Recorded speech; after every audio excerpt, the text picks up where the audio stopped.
you are weak and your beliefs are fragile, you should leave now. Prepare yourself. We are now live on the Dangerous Liberty Podcast.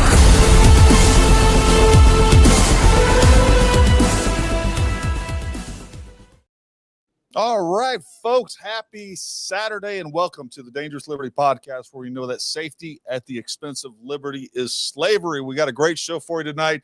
Hope everyone's having a good weekend. Everybody's being safe out there.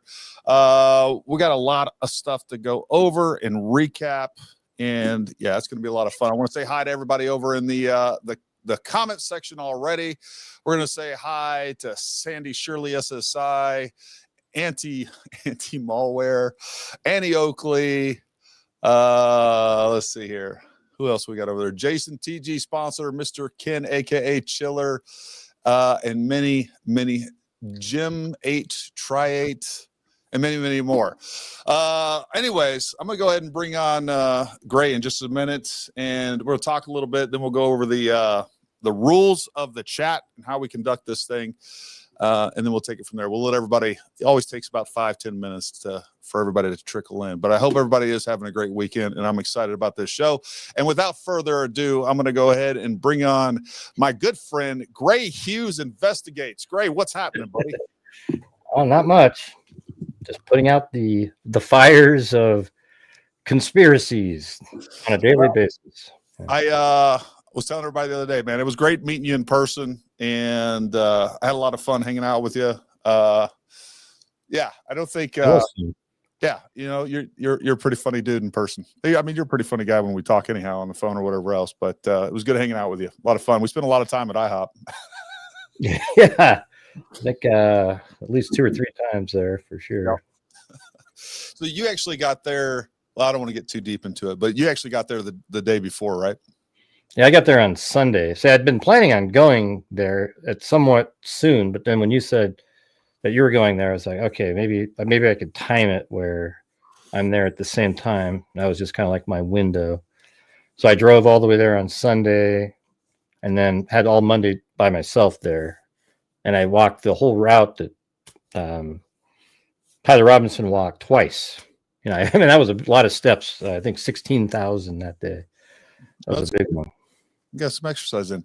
I think we should have the 3D modeling program done by either tomorrow or Monday. I've already got there's a couple of folks helping me out. I really appreciate, and I should have wrote the names down, but I know there's a few of you guys that are working on making sure that we had a good representation of the 3D tent so we can put that into the model itself. So anyways, I just really appreciate everybody that has stepped up and helped us out with this. In many different ways, from views, from shares to, you know, super chats and all the rest. I just really appreciate it. And it's because of you guys that allow us, me and Gray, to be able to get these things done. So it is very much appreciated. So what's the weather like over in there? Like, you got to be, you're in the Portland area. You got to be having, why aren't you attending the No Kings protest? You got to be having a good one out there. Yeah, it was pretty big going on over there. I don't know. I think I'd get so angry just listening to these idiots. I don't know if I could do it. So, you know, it's embarrassing. You know, Oregon's a really beautiful state, but the politics and the people that live in Portland and Eugene are just absolute nut jobs. So I don't really know. You know, I just try to stay away from there as much as possible, the downtown area. Now, did you grow up in that area? Well, I was born in Los Angeles, but I've lived in Oregon since like 1972 or 3 or something like that. So a long time before you were probably even born. It was about 8 years before I was born. Yeah. I'm a 1980s baby. Yeah. Well, that's cool, man. No, Portland, you know, I'd spent some time. I was stationed in the Seattle area, and I actually went down to a little south of the Portland area. I had some friends down there, but Seattle, Portland, that whole area, some of the most, well, I'll say this, it's the most beautiful place you can go just about anywhere, about 2 months a year. Other than that, I was like, man, send me to Iraq or Afghanistan. I couldn't take the weather in Seattle. Yeah. Absolutely. It's a little bit better now. I would say like from April until late September, early October, it's pretty sunny and warm. Like it's you know, it's a little different. And when I was young, we'd have ice storms and crazy things, but you know, no, it's not global warming. Global climate change. There we go. That one works for everybody. All right, folks, we're going to go ahead and get into this, but real quick, just so everybody knows, the rules are the same every single time that we do this show. Discuss and disagree with respect, no all caps. All right, if you start name calling or anything like that, we're just going to boot you. You're going to get maybe one warning, depending on how my moderators are feeling today. This is for adults. We want to be able to discuss these things, and I welcome disagreements. I welcome you guys to challenge us on anything that we say. I want that, right? We've had many people on the show that completely disagree with me. I'm all about hearing this stuff and listening to it, and then whether they want to challenge me and kind of go back and forth. But iron sharpens iron. And that's what I believe. So we can discuss all these different theories and different aspects of it, which is almost never ending. Strangely enough, I think there's some elements of this story that I just don't even think have been explored. And one of those things is the culpability of UVU in all of this. I would like to think that TPUSA is gearing up to sue the bejesus out of UVU. I don't know if that's true or not, but that there definitely seems to be a case for that. Also, I wanted to let you guys know if you want to email us with anything like that, email us at DLPodcast@ParamountTactical.com. And then lastly, make sure you go down in the description below. Number one, all of Gray Hughes' social media, his YouTube page, his X, go follow him there, and then our X account as well as our other social media accounts, Instagram, Facebook. I don't do that much on Facebook anymore, to be honest with you. So anyways, let's go ahead and get started, Gray. So you know what, I'm going to just kind of give you the reins, man. I know you got a lot of content, and I do want to say, folks, you know, I was with Gray the day that I got there. We were running around the neighborhood. He was like, "Hey, man, you know, I met this guy at this house. We were literally outside the house." He's like, he gave me all the security footage. You know, Gray built some rapport with him, ended up getting him footage that has never been seen before. And now I've seen it on TMZ. I've seen it on a bunch of other places that he just put that out without as so much as a, you know, attributing it to him or a shout out to him or anything else. So, you know, that makes me a little angry in the fact that there's all these people out there making this content that aren't out there, you know, going places like we did and actually putting some effort in this. They just sit behind the keyboard and just steal this stuff. And then sometimes present it properly and sometimes not. But anyways, I appreciate Gray and anybody else out there. Stephen Gardner was another one that was out there. We met up with him, and there's been a few other people that have went out to the site and are actually doing some good old-fashioned detective work. So, you know, I appreciate that. And so if you guys see that footage, you know, tag Gray in it, tell people to go follow the guy that actually put that out there to begin with. But take it away, Gray. Just talk about what do you want me to talk about? I mean, the whole thing. I mean, it's pretty crazy. I mean, like he was just saying, Gary was just saying, I was walking Tyler Robinson's route, and then I just decided I'm just gonna go walk up to that house and knocked on the door. The guy answered. He came in. He just said, "Hey, why come in and see?" I mean, it was like so quickly. Like he was just really nice and asked me to, you know, if I wanted to come in and watch the surveillance footage. And then I didn't have any storage device. So at one point I even said, "You wouldn't happen to have an extra thumb drive, would you?" And he goes, "Oh yeah, I've got these other ones." And he loaded up all the clips on there. It was pretty amazing. And then he took me around to all the different places, like, you know, in the neighborhood there where the construction house was. He sort of just snuck us, you know, I don't know, he was smooth. He said, yeah, we're just gonna, the construction guy wasn't gonna let us go back there. And he goes, "Oh, I just live over here. We're just gonna go down here." And he goes, "Oh, okay." I mean, I don't know why he changed his mind, the construction guy, but we just walked right down, and then he goes, "We're just gonna go right here." And as soon as the guy said, "Sure," we went way down and around, and, you know, didn't even come close to, you know, minimizing it like he said. But, you know, he showed these other places where, like, people that actually go to school there know of these parking spots and little trails.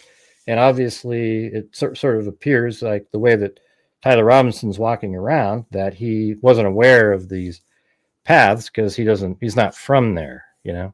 Right. So, yeah, I mean, that first day I was just literally just walk the routes. And then that's when I stuck my camera up where he jumped. And when I went back to the room to look at it, I was like, holy crap, those finger marks are up there.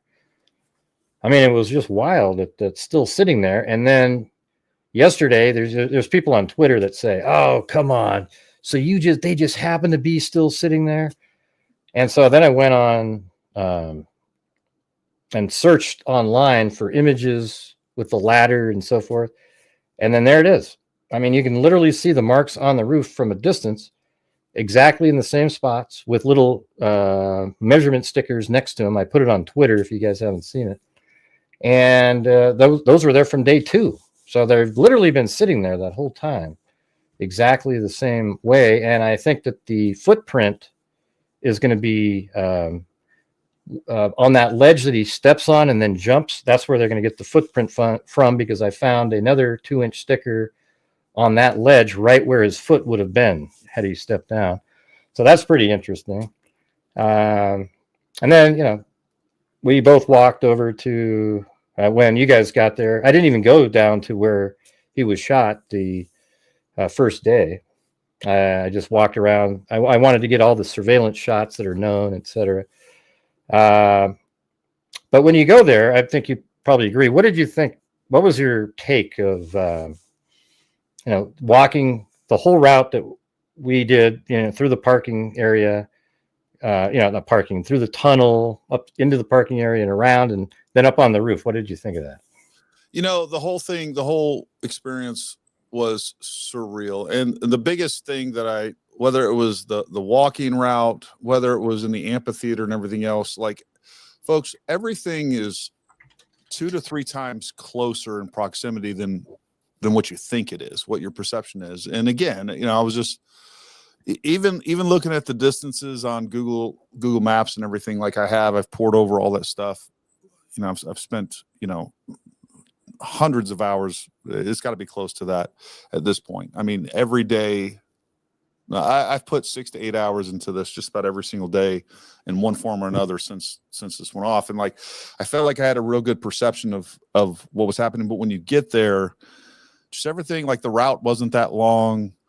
The escape route wasn't what I thought it was. How close everything is in the amphitheater is nuts.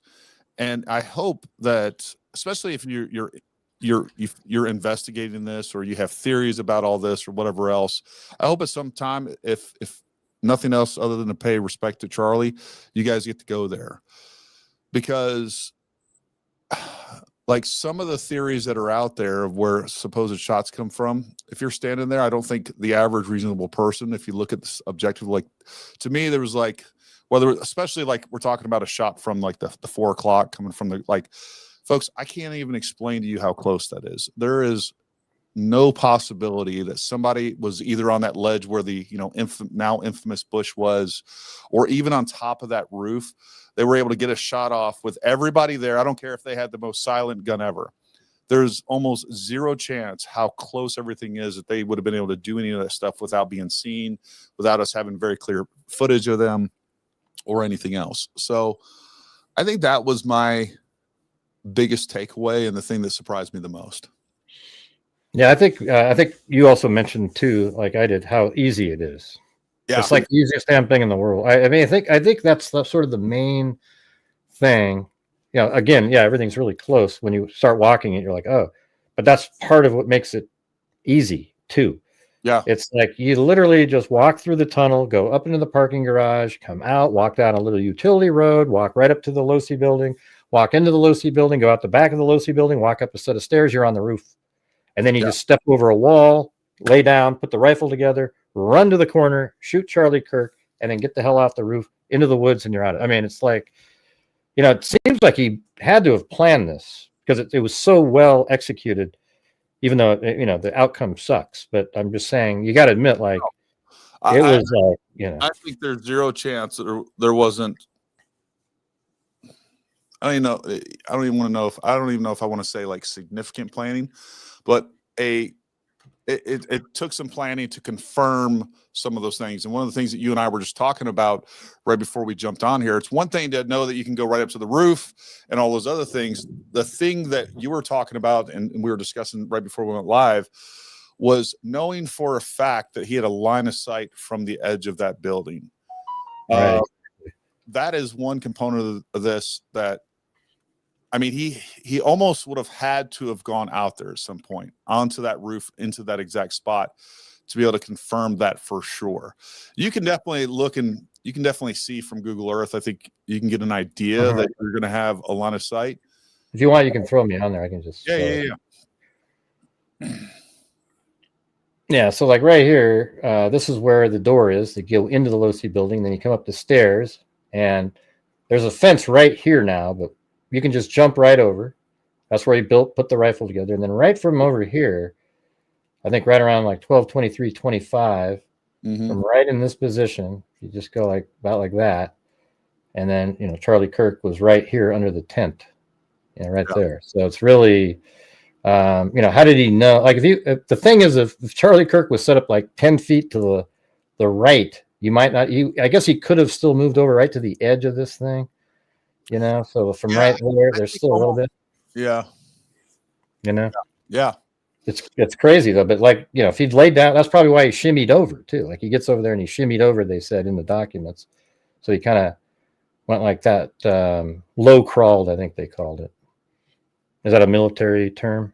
Yeah. Well, I mean, that's technically not low crawling, but right. That's what they said though. Whatever.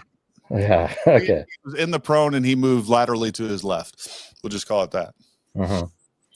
Yeah. So like, you know, using Google Earth, he could have done all of the stuff that we're looking at here, and then maybe even could see that there's stairs, you know, from right over here. You know, he was like, oh, there's stairs that go up there. And then sort of planned it out.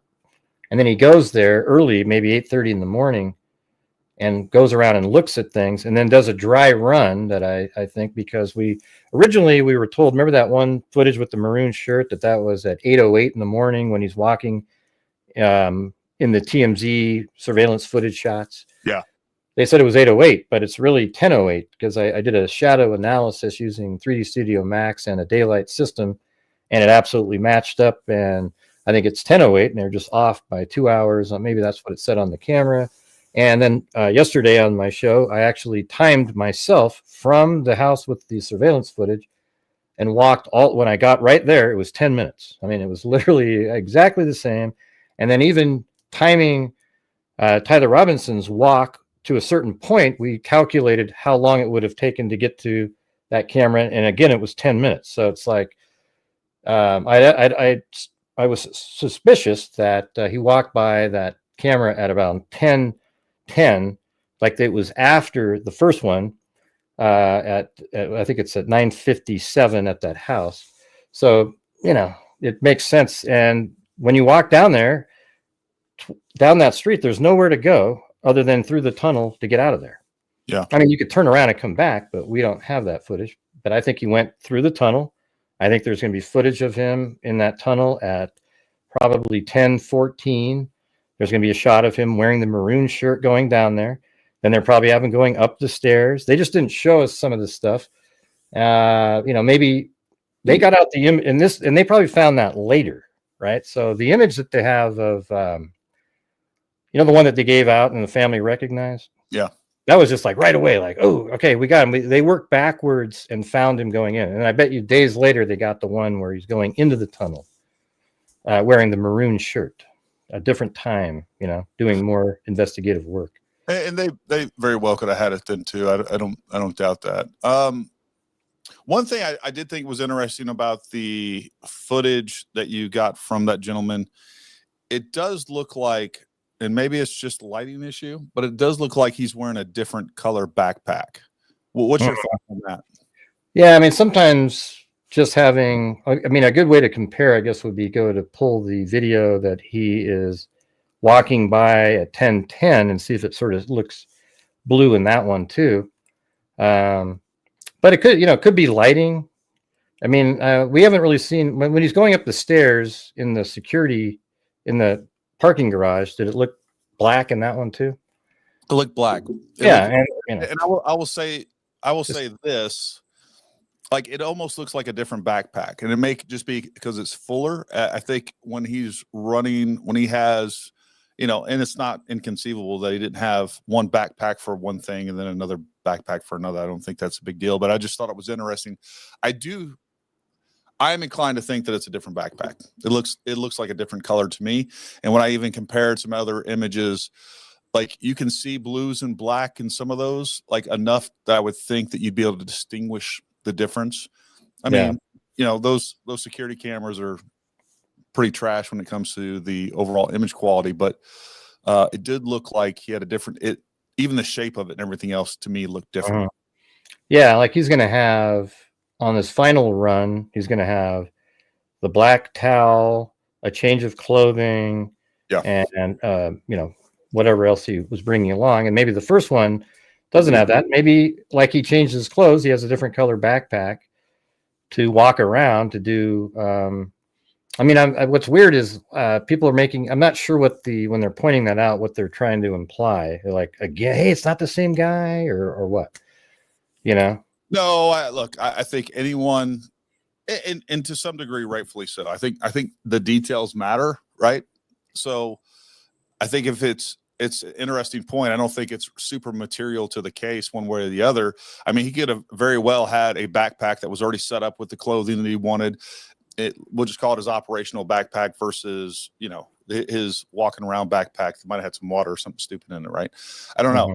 But the point is I do tend to think, with what I've seen so far, those look like two separate different backpacks. I don't know that it's significant one way or the other. And folks, one of the things I did forget to mention, how we normally run this, if you haven't joined us before, we're typically going to talk and cover all the stuff that we want to cover. And then we will definitely start answering some questions and throwing up your comments. We will prioritize the super chats. I mean, at the end of the day, the people that want to support us, that are willing to pay to hear their question answered or just show support or whatever else, we are going to prioritize those.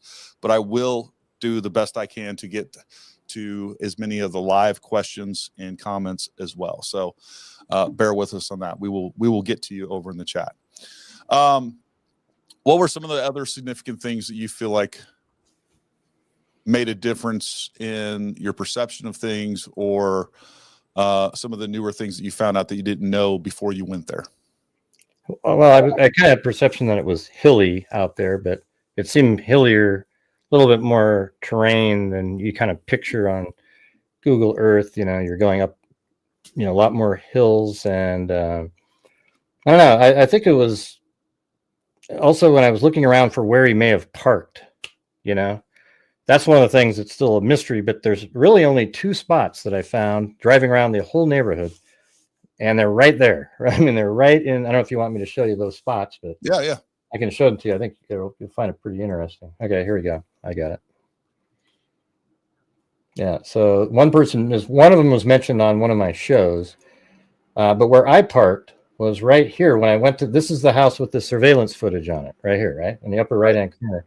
And, remember, he came from that direction, and the car drove that direction, but it probably went on campus at that point. But I think, if you look at this spot right here, it's crazy. Look at that. Right here, I was parked by this fence underneath that tree. There's like no way anybody's going to see over there. There's a fence over here with that whole house there with no camera on it. And then that's all you got that direction. There's no coverage. And then let's say he was parked there and he had his door open, the passenger side, and then he's over there on the front passenger side, and he's just changing and putting the gun down his pants. Nobody would see anything. I mean, it's unbelievable. But everywhere else you go, like right here's terrible. Everywhere is terrible. But then the other spot, which makes more sense, like he moved it after the dry run, perhaps right down to here. And this is the spot somebody mentioned in the show. And look at this one. You got the fence there, a fence here. And if you face that direction and you're standing behind an open passenger side, that's the only possible view of any kind. Look at this, all these trees blocking everything. But as soon as you start going down here, all the houses, maybe there's cameras, you wouldn't feel safe doing that. But look at that right there. Again, definitely be more exposed. Right. And I went everywhere else, and there's nothing else that has anything close to those two spots. And they're right where you would. So let's say he moved to here for the final run. And then look at how this works out. So he's right there, and then he comes out here, and then he walks down the street, and that's where he's filmed, walking by that jagged wall down this direction. Right. He turns left down the final street right here. So, I mean, I think that's a really, I mean, at the end, when he's running this direction, he's going to go back up this way again, right? Right. Yeah. So then he goes here, and then he probably goes back to a car that was parked there. I just couldn't find any other spots. Go back to the sandy lot for a second there, Gray. Yeah. Is there can he cross into that street? We actually pulled in that street more than once. That sandy lot that he went through to the right, go back toward, nope, the other way. I'm sorry. Oh, wait.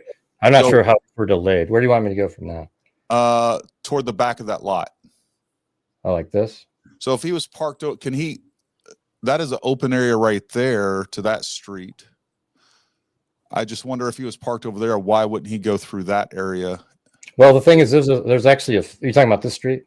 Yeah. There's a fence right there. Oh, is there a fence? Okay. Yeah, it's weird. Yeah, I thought the same thing originally, but watch this. See, there's actually a wire fence, and that'd be pretty hard to, negotiate without sort of, getting something caught on it, I think. I mean, he could have done it, but, sure. But he came running from right over here and then cut down and then went back out probably to the street there. But you're thinking that same thing, like, man, why didn't he just go down that street? And then I looked and I was like, oh, no, that explains it. Oh. Although he must have climbed over other fences, though. That's the thing. I mean, so I don't know why. Maybe that one just appeared different to him, seemed different, or maybe he just didn't think of it. Don't know. And why do you think that he climbed over other fences? I know we're talking about that. Yeah, walking that route. Yeah, so I think that he went in here, and that's where he put the rifle and the towel. And this doesn't look like this anymore. There's just a driveway that goes all the way up and around. And I think, and this is a house that has construction. So if I go on Google Earth and just look at it from June of this year, June 25th, this isn't even there anymore. But you can see that it was under construction. It's like a big dirt lot where people are construction folks, and I think even school people are parking. Right. This is from a couple of years ago. So, but I think he came up here, up this steep little street right here, or not street, a slope there, and because he went back behind here, and a excavator driver saw him. So then he probably jumped over maybe a fence or so right in here, this area. Mm-hmm. And then this is the ROTC building. And then from right here, you can walk that direction. So it's also possible, though, that from over here, but they do say an excavator saw him. So let's say he walked up over here, and then he went out to the street, because he's wearing different clothing at this point. Right. And just a backpack. And then he goes right up here like this, and then onto this little path. And I actually walked to here. I don't know if you want to see that. I have it on video. It's pretty interesting. I made it to right there. I didn't realize where I was at the time. I might have actually kept going. That video, let's play it. All right, let's see. It's this one right here. So here's the ROTC. So that's the ROTC building, right? That's it. I'm in that lot that we were just looking at. So I'll flip it back over to here just so you can get the perspective. Mm-hmm. So right there, I'm standing right in that spot.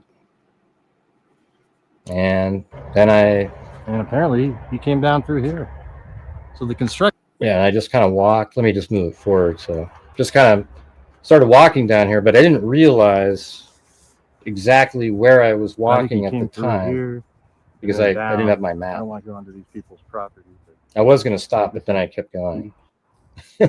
Nice face.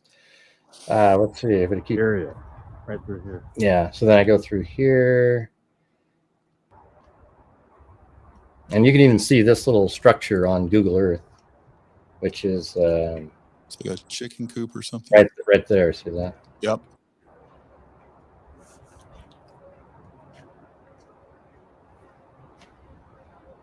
And then some of these homes are the ones that you see where he's running coming up near the end of where I walk is the dirt area. And I'll show you on the map right after that. I'm just going to assume this is like an easement here. All right. And so this is where he was walking. So this might be the spot right through here. And so I stopped here because then this neighbor over here didn't seem like he liked being asked questions. So from right here, like I tried to talk to him, but he like walked the other way. So that is right here. So I just walked down this little path and I was right there. Okay. So the video that you see him in the dirt area is basically, right near. If I had just walked across here, I'd show up on that same video. And it comes from that house right there on the bottom of the screen, right? Yep. This one, yeah, that one. And then this is the other camera that doesn't have time on it. It doesn't tell us what time it is. But then he came running down this direction. And then I think because earlier he was walking this direction, he thus has to head back up that same direction to where his car is. And then it sort of makes sense that it would be right there, Some of these other neighborhoods they're so packed with homes. You see that? I mean, just really hard. And how far do you think you'd want to walk with a gun down your pants? Yeah. Anyways, you can throw me back on there if you want. I don't have any. Yeah. I mean, that is. I mean, I think that's how he got out of there. I think it was just pretty kind of simple. I think he sort of had it planned a little bit. Maybe just went up that little slope and jumped over, and maybe that is kind of interesting. Like, how did he know where he was? Like if I went there and I'd never seen anything on a map, how would you know where you were to get back to your car? Like when he's in that dirt area, how does he even know anything? Yeah, you know what I mean? Like that's weird. No, and I'll tell you too, like even one of the things that we're kind of touching on indirectly is you can look at all this stuff on the map and Google Earth and you feel like you know the terrain, but when you get there, it is, and again, I've done a lot of land navigation. It is so different than what you realize, and you're right. Like that terrain out there is much more hilly than you actually think it is. Just to give you guys an idea here. Let me share this screen real quick.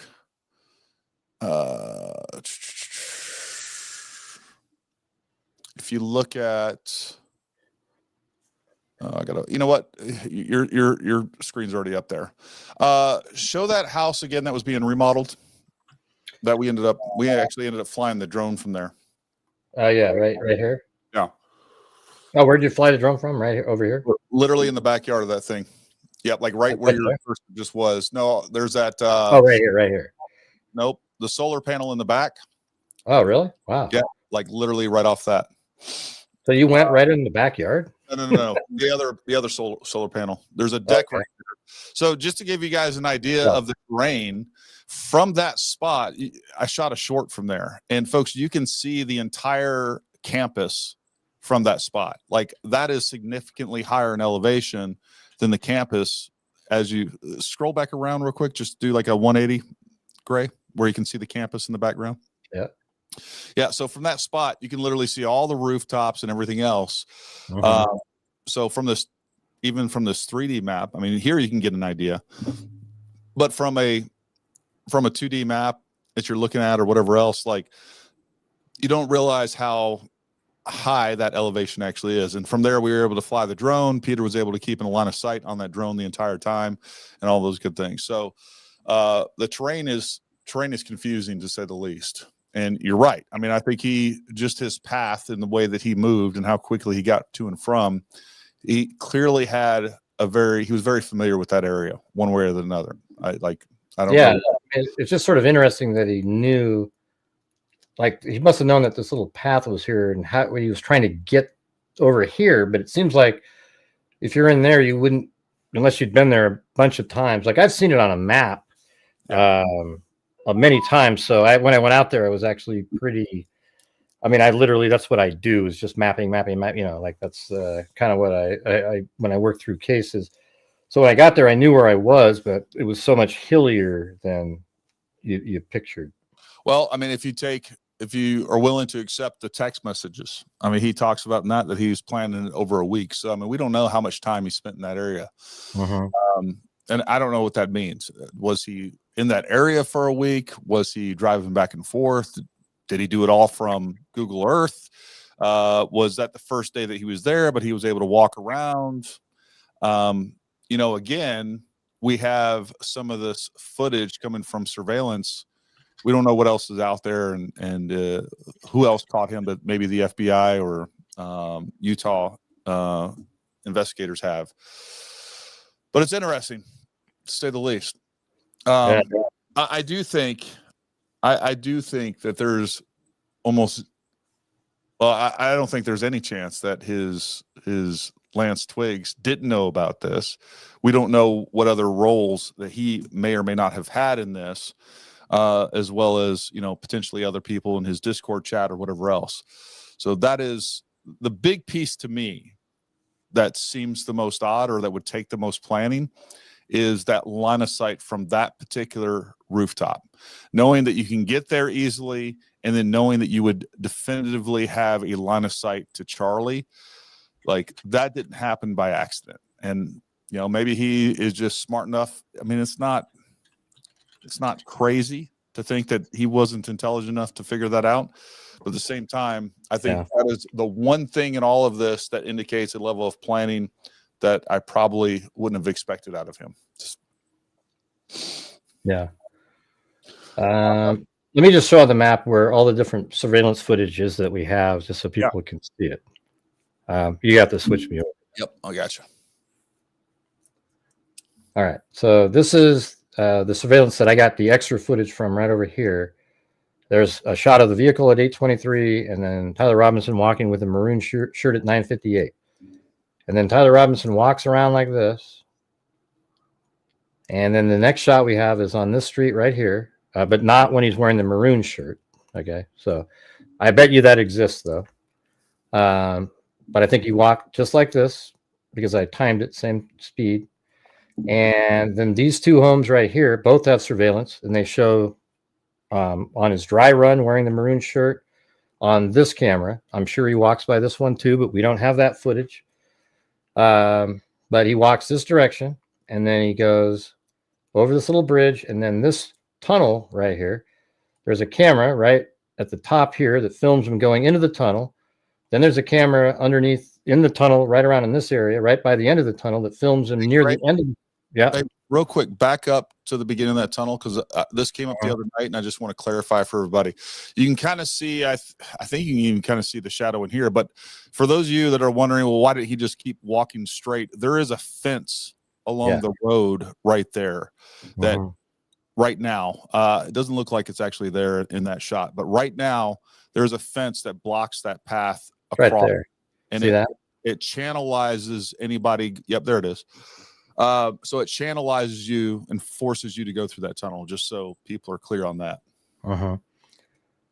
Yeah. So, I mean, so that means when he walks by at 10:08, I think that's why it's a dry run at that point. I think he's doing the same thing. He even appears to be walking like this and head in this direction. And, you know, but to be honest, he could have walked down these stairs that time because he doesn't have the rifle in his pants.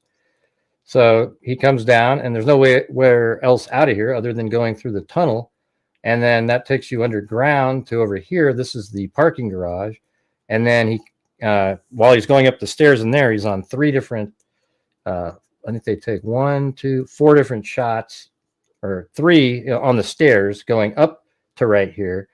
And then there's no other shots that we're aware of. I'm sure there might be something else that filmed him until he gets over here. And then at 12:02, a camera that's right up in this area, I actually have a drone shot of exactly what you could see. I made a video with that in it.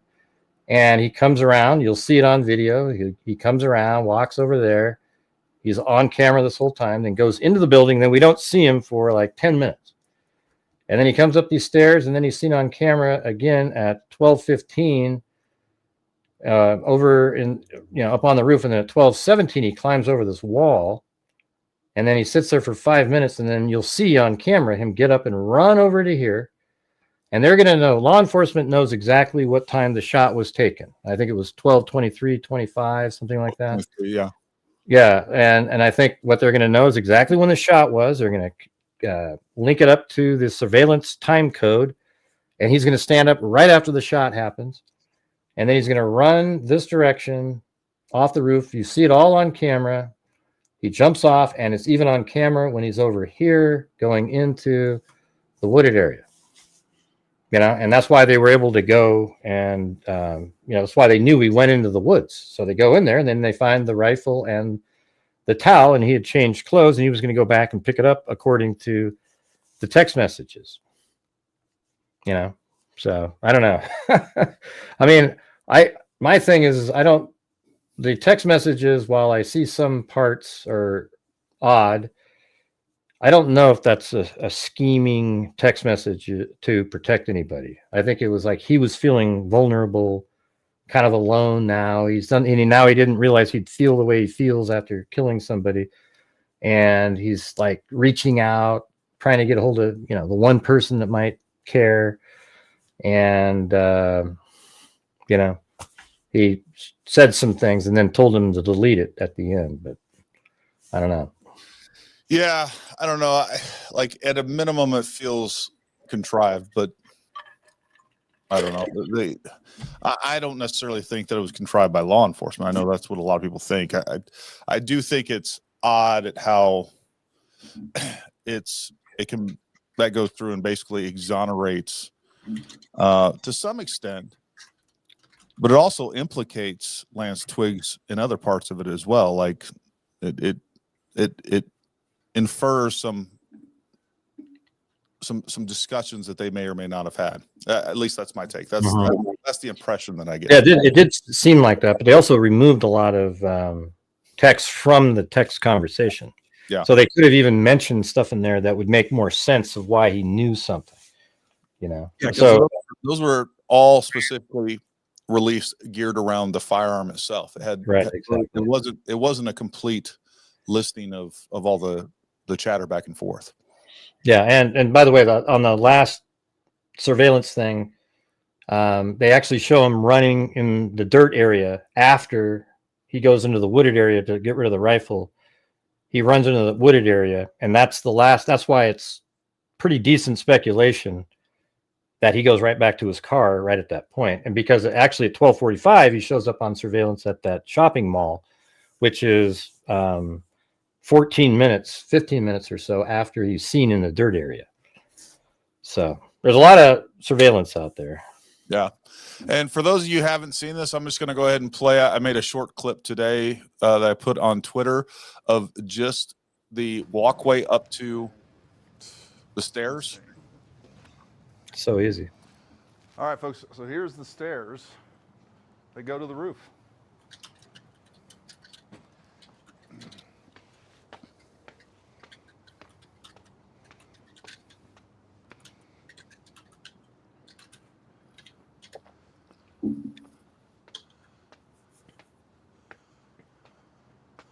Wow.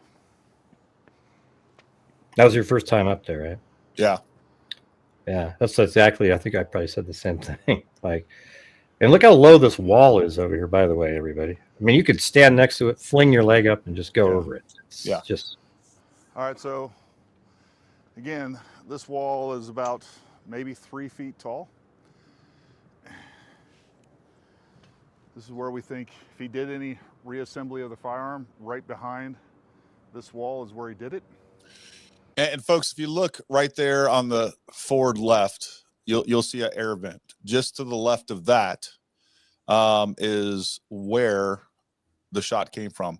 And even that distance in this camera is deceptive. Like, it's so much closer than you realize it is. I mean, it's a short distance. And that's the crazy thing about this whole thing too, is that walkway extends all the way back to the computer science building behind us.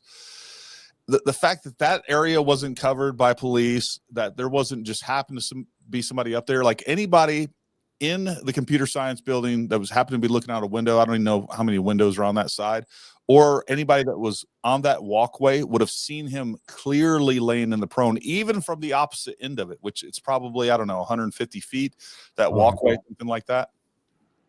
You definitely see a person up there for sure. Yeah.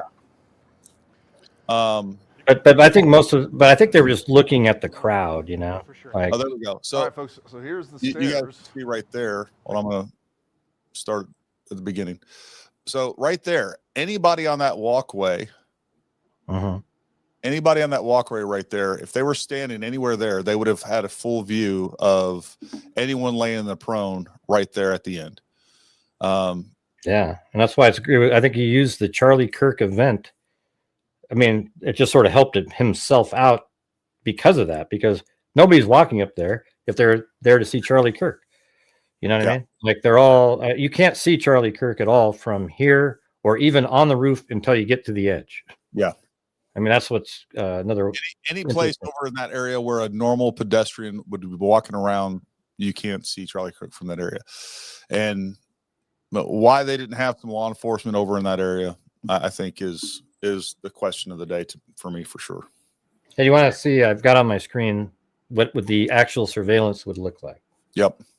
Okay, so check this out. I mean, my drone is hovering right above. Here's that little joint. Right there is the camera right below the. Yep. Right below it. Right. So look at this. This is what they're going to be able to see. I mean, it looks just like this. They can see all the way over to there. Hell, maybe even behind them over there, but they're going to just see over here. They're going to see him coming up those stairs right over there. See that? And they'll be able to follow him all the way over to the corner of the roof back there. And you see him get up and run. He's going to go around, jump off. And then when he's running through that grassy area over there, across the street, and then look, it's going to look like that. You're going to see him cross over there, but he's not going to continue up the road over there. So you're going to know that he went into the wooded area. See that? Yeah. I don't know if it's working. Are you caught up on the screen? Oh, wait, I don't know. Your screen seems to be different than what I'm looking at. No, I see your cursor and everything. I don't know what you're. I don't know. Yeah, that's so weird. Okay. Yeah, I can see your cursor and everything. But is it moving around the screen though? Yeah. The screen isn't moving, but your cursor is. That's really weird. How about if we go to this one instead? Okay, there we go. I don't know why that wasn't working full screen, but all right. So let's do this. Here's where the steps are, so you'll be able to see all of that. Then all the way to the corner back there, and then you'll see them running around like we already see. So that's what they're doing in those videos. They're just recording it by moving it around, and then they sort of stop it over here, and we don't get to see any more. But from there, he runs across into the wooded area, and then because he doesn't continue up the road over there, they know he went into the wooded area. Sorry, I had to repeat that, but I noticed that it wasn't moving on the screen. That's crazy. So, so that's why they went into those woods, because he went into there and they didn't see him go anywhere else, because you would see him walking over there, right? And you would see him in this area moving along, and they didn't see it. So they go into the woods, and that's where they found the rifle and the towel. But anyways, you were a minute ago, you were talking about the culpability of the, like, what do you think the main thing, like they should have had somebody looking onto I think ultimately, with now the release statement from UVU, from TPUSA, saying that they requested to have their own drones there, and requested that TPUSA provide security for the rooftops, and UVU denied both of those requests and said that they were going to cover the rooftops. Mm-hmm. Yeah. I mean, is that a fact, those kind of things? Or? Well, yeah, that is. I mean, I have it was a video released by TPUSA. Okay, so they were supposed to cover, and that whole drone thing, like they said they were going to have drones, or they wanted to use a drone, but they wouldn't let them. They said we'd cover it, right? That's correct, yeah. Right, yeah, okay. Yeah. Huh. Well, that's not good. Jeez. I guess that would be something that you look at. I'm not sure, like, what the suit would. I mean, what maybe would help fund the TPSU for a little bit, I guess. I mean, I don't even know if they're going to have a lawsuit, but I would say that they clearly have a claim. And, again, they took responsibility for that and clearly failed with that. So, I mean, I don't know what to say about that. I mean, that seems pretty cut and dry. Yeah, not good. It's not good there. It's, I don't know. I mean, my original thought was, this is a sort of a guy speaking on a campus. Is it really something where, you're going to have Overwatch and all these different things going on, snipers or, stuff like that. I think you're right in that people out there are unrealistically thinking that something equivalent to a presidential Secret Service detail is what was expected. There's two elements there. Number one, because he was constantly getting death threats and things like that, I understand that they should definitely be considering additional security measures. The other part of this is, I think almost no matter what security restrictions that the university put on Charlie, I think he would have still went out there.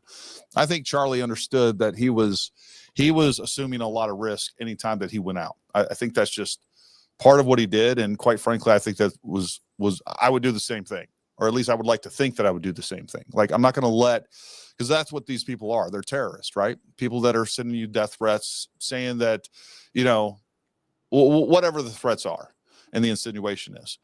So, while he had security and was taking those things seriously, I think at the end of the day, he was assuming a lot of risk. And that's another thing that I don't know that we have an answer to. A lot of people are wanting to put a lot of blame on the security themselves. And I understand that. And ultimately, I think these guys are not going to find work and probably going to find another line of work almost no matter what, because they clearly lost their protectee. But we also don't know what conversations and things happen behind the scenes, right? What suggestions, what the security team was telling Charlie Kirk what he should do, and then out of those recommendations, what he decided to take or not take. So I think that's part of it. And that's the one thing that people need to realize is, like, there's now reports saying that Charlie Kirk owned the security company that they work for. Regardless, he is the client, he is the customer. And they're going to have to do whatever he tells them. And folks, I've worked security. I have with the Department of State, diplomatic security. And I can tell you right now, there are ambassadors, there are other dignitaries and things like that dictated what was going to take place to the security team. That happens all the time. The security team, they want to go high profile. They're in a high threat area where they want to have long guns. They want to have chest rigs with their suits or whatever that they're wearing. And the ambassador or other ranking official tells them, no, this is what you're going to do. You're not going to bring any guns. As a matter of fact, when we go into this other embassy or this meeting place or whatever else, I don't want to see any guns anywhere. That happens all the time. And the same, you're going to have even more control over that when you are a civilian and you've hired civilian security. So, I don't know what conversations happen behind the scenes. I don't know what recommendations that the security team gave Charlie and which ones he took and the ones that he rejected. And nobody out there does either. They could have all been telling him, hey, you know what? I don't think we should do this venue. And he's like, no. I don't think anybody out there is reasonable enough that anybody that's reasonable would suggest that Charlie would be like, you know what, you're right. We're just not going to do this. We're going to go ahead and cancel this event because I'm worried about security. I'm worried about death threats or whatever else. I don't believe that he would do that. I think that's part of what we need to consider. We get a lot of people that always up here that always ask, why no video of him doing this and this and this and this? It's like, you guys, listen. Tyler Robinson's alive. He's been arrested in the state of Utah. He's going to be going to trial.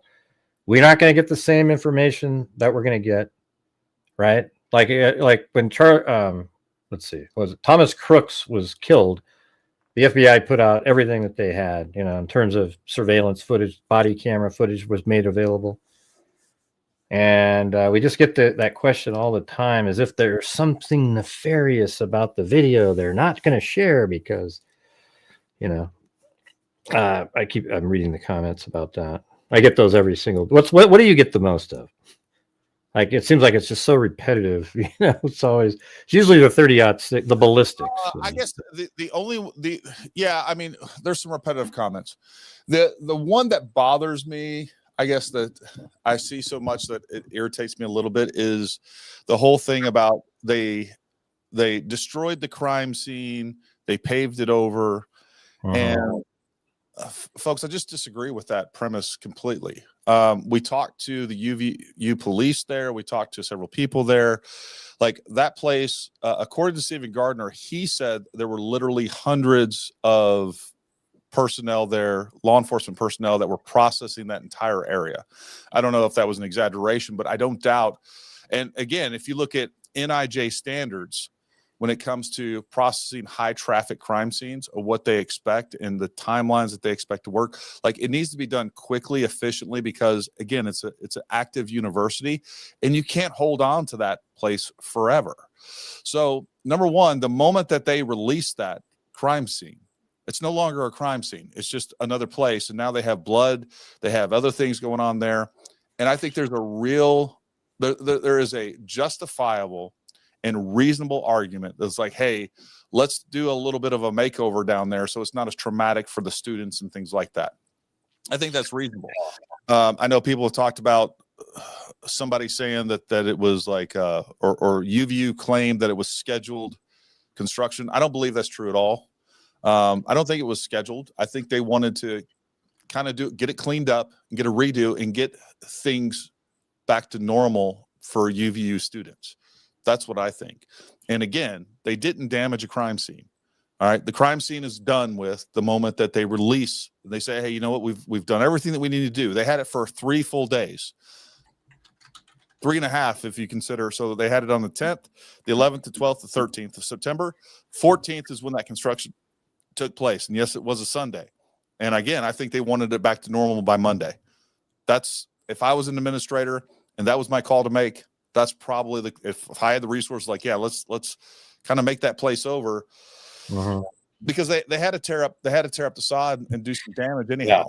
Yeah. There's gonna be arguments where people go, but it's not there anymore for the jury to go to, and it's the same thing. Like, I don't know if you remember Brian Koberger case, right? No, I didn't follow that at all. Okay, yeah, but anyways, he pled guilty, recently, but he, that house was up for a year. This house, it was just a massacre in there with blood all over the place.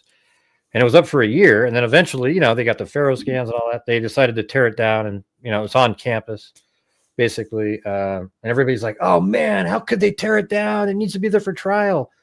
Really? I mean, who the hell knows when the trial is going to be, right? If it's in 5 years from now, you're going to still have this house sitting there. And then there's an appeal. You still have to have the house sitting there. It isn't like that, Well, and in this case, it's a campus, and you want like blood stains sitting on the ground when people are walking around. I mean, it's just ridiculous, Yeah, and I'll tell you, when it comes to an evidence standpoint, that area had the least amount of potential for evidence. I mean, I don't know what people expect to be done with that, to be honest with you. I think people's expectations on this, and look, I get it, and I'm with everybody.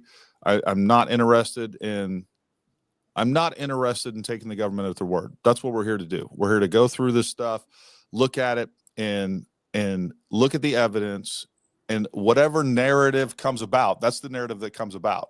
I'm not interested in what the government says. I'm sure as hell not interested in what these different conspiracy theorists say or whatever else, or just people coming up with alternatives.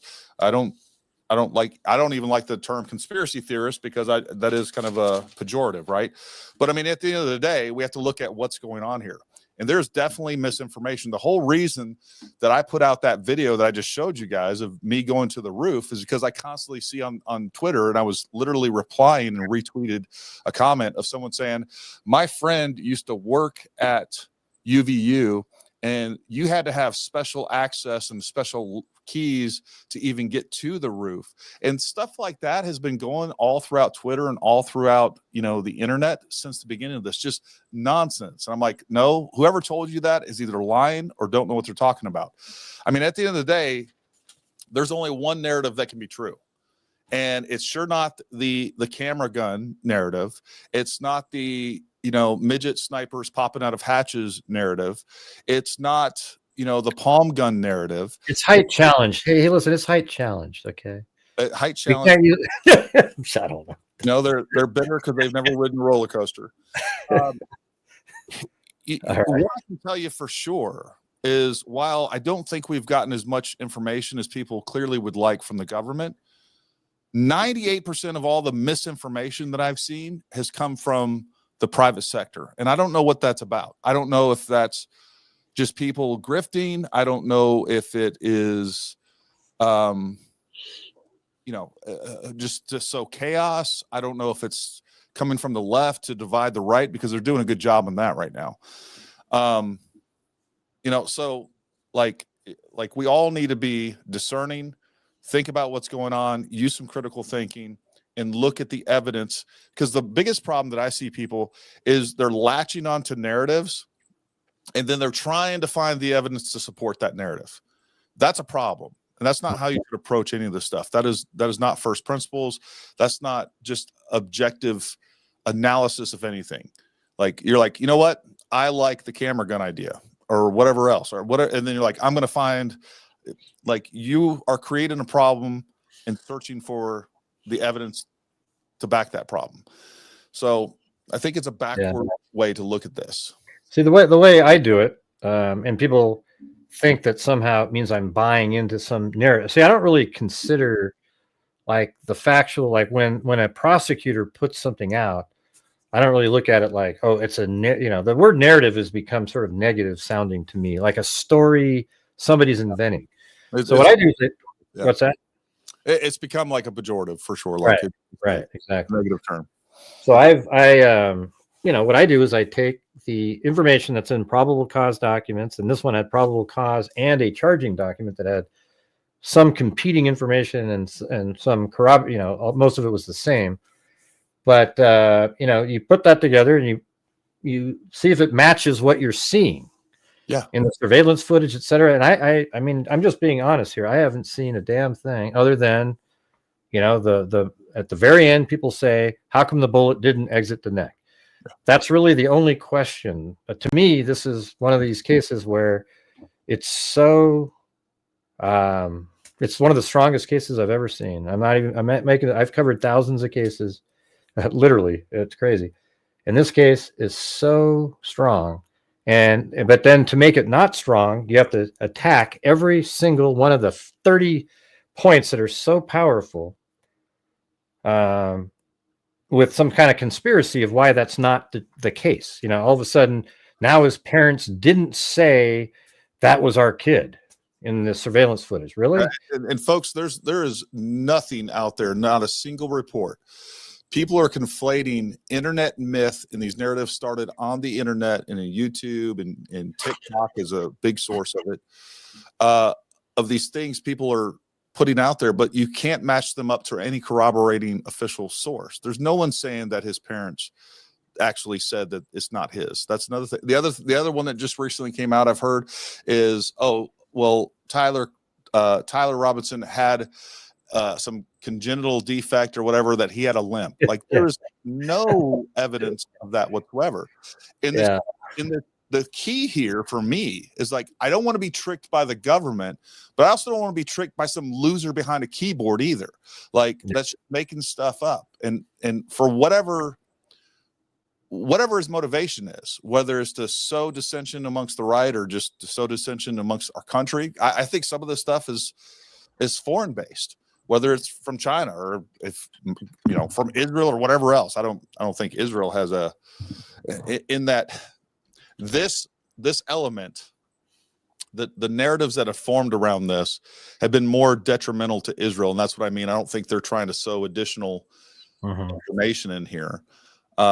Because I mean, for whether it's true or not, Israel has definitely lost a big chunk of the Republican Party because of the accusations of saying that Israel is somehow involved with or behind this. I think it's really dangerous, actually, for Jewish people because, we already got the left that doesn't like Israel at all. They are always attacking, and ironically, Jewish people are usually Democrats. And then you've got the Republican Party that's always supportive of Israel, but now there's this huge swath of people. They're like, oh man, they had something to do with Charlie, mainly because of Candace Owens and some other people now jumping on her bandwagon. And it's just, it must be a scary time for Jewish people because there's where's the peace side? The side that you might feel, I don't know, it's just kind of freaky. Well, and that is, look, I will be the first to tell you, look, it is absolutely right and justified to criticize Israel, its government, all this other stuff. Sure. And I'm all about that. Like we definitely need to quit supporting other countries. We are $38 trillion in debt, and that's not even our actual debt. Yeah, we don't have the money to be a welfare for the entire world. And I'm of the belief, if you're a country that can't make it on its own 2 feet without significant support from the United States monetarily and financially, then you probably don't deserve to exist. And that's along with Israel and along with all these other countries. My point is but I do think that Israel is a strong strategic partner in the region. And I think that is something that we need, but at the same time, we shouldn't be funding a lot of this stuff. And there's plenty of criticism to go around for Israel and how they've prosecuted the war in Gaza. I'm with everybody on that. The problem that I'm seeing is now it went from Israel this to Israel this to use this and Jews that. That's where I start having a problem. We are now getting into a whole nother level of something that I don't want any part of. You're becoming racist. That is bigotry on its face. And it's fine to criticize whatever, but the moment that you start labeling the entire race into the affairs of the government they're associated with, that's where you start to lose me personally. Yeah, and I think when you're saying that Mossad is behind taking out Charlie Kirk and the Israeli government because he seemed to be, wondering at the end, whether he should support Israel or not, and the weird part is Candace Owens has been so much worse than Charlie Kirk ever was towards Israel. Yeah. And it's weird. Why would they, wouldn't they just have somebody talk to Charlie Kirk or something? And by the way, who would ever even take somebody out anyways for just criticizing somebody? It's just ludicrous to me. Well, I don't know. If you think that the country the size of New Jersey can have all the influence that I hear attributed to Israel, that means these are some really smart MFers, right? They're extremely smart. They're strategic. They're tactical. They know what they're doing. And if you think that they wouldn't foresee the blowback that has taken place by taking out Charlie Kirk, that, hey, this would do more harm than good because all of this back chatter, all these discussions of Charlie, is going to go out in public, they would be pretty dumb to take out Charlie because they're going to do exactly what we're seeing, but at a much larger scale if we had something especially tied to them. Right out in public too. Yeah. It's so stupid with thousands of people. 100%.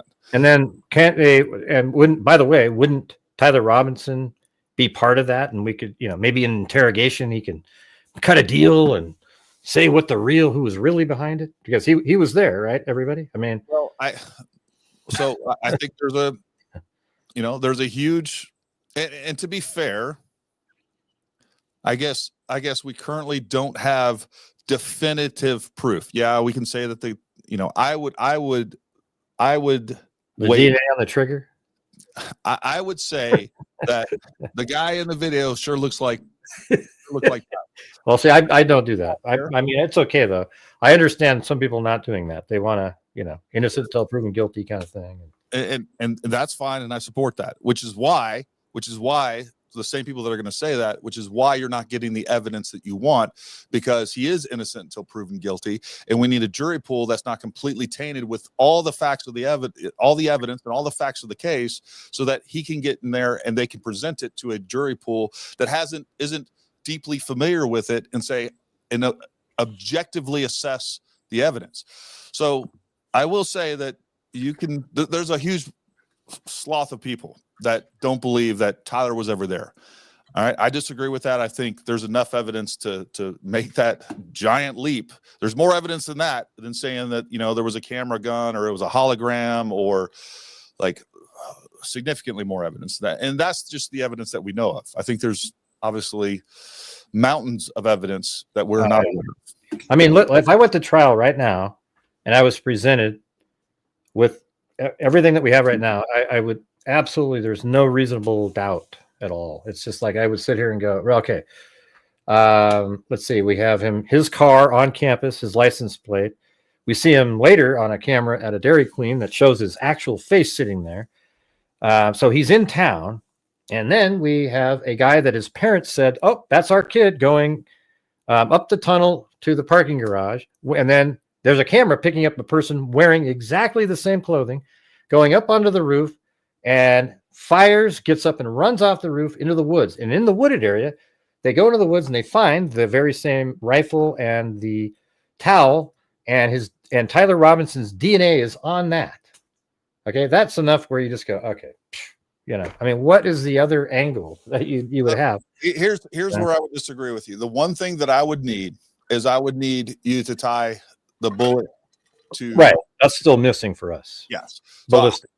The ballistics in that. So I would need either somebody up there explain to me, hey, this bullet, either because there was enough left of it that we could match the rifling to it, and then they're also going to be able to match the shell casings to it. Every time that you put a piece of ammunition, all right, one round into a bolt action gun, it leaves very distinct markings, the machining marks and everything else, just on the casing itself.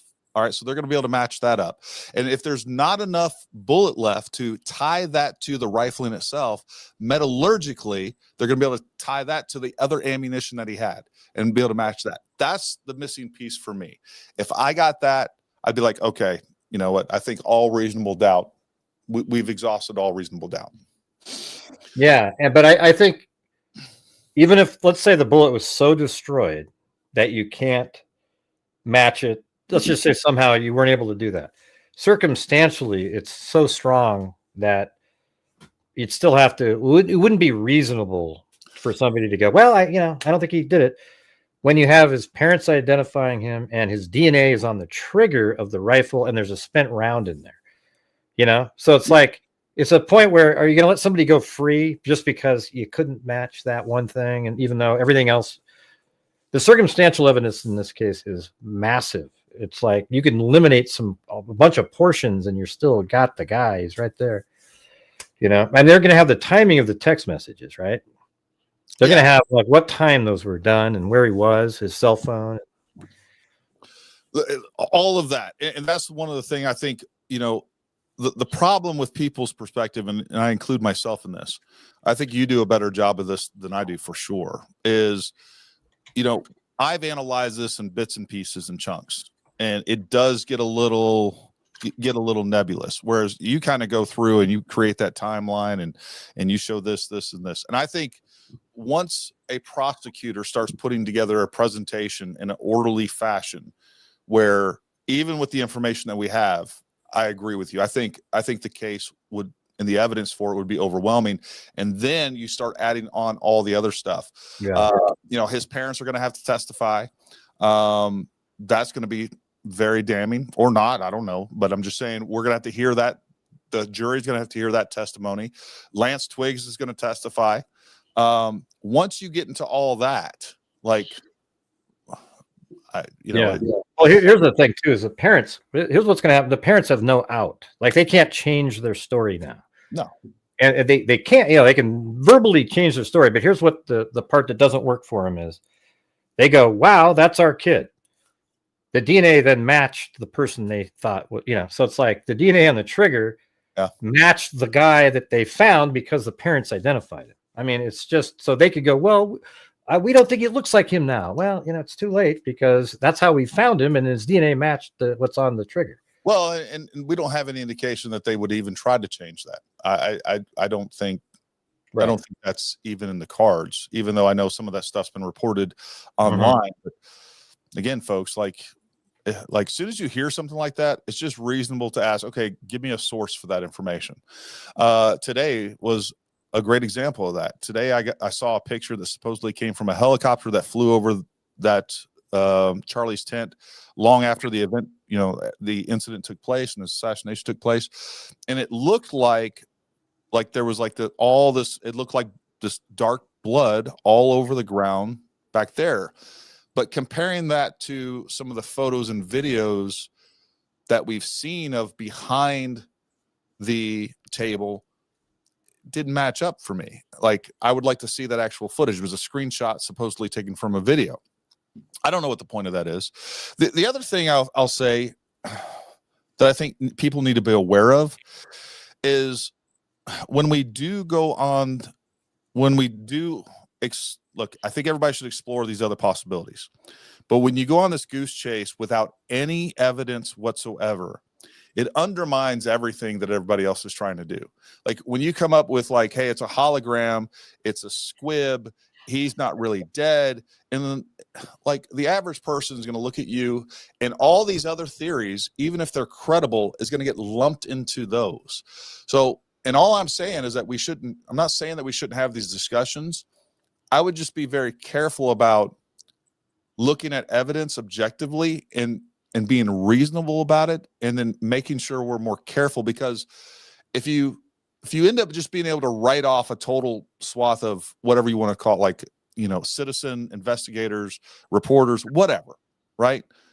If we push these theories that are just so easily proven incorrect, and some of them start out ridiculous to begin with, and I do think that some of these are seeded into the zeitgeist by bad actors.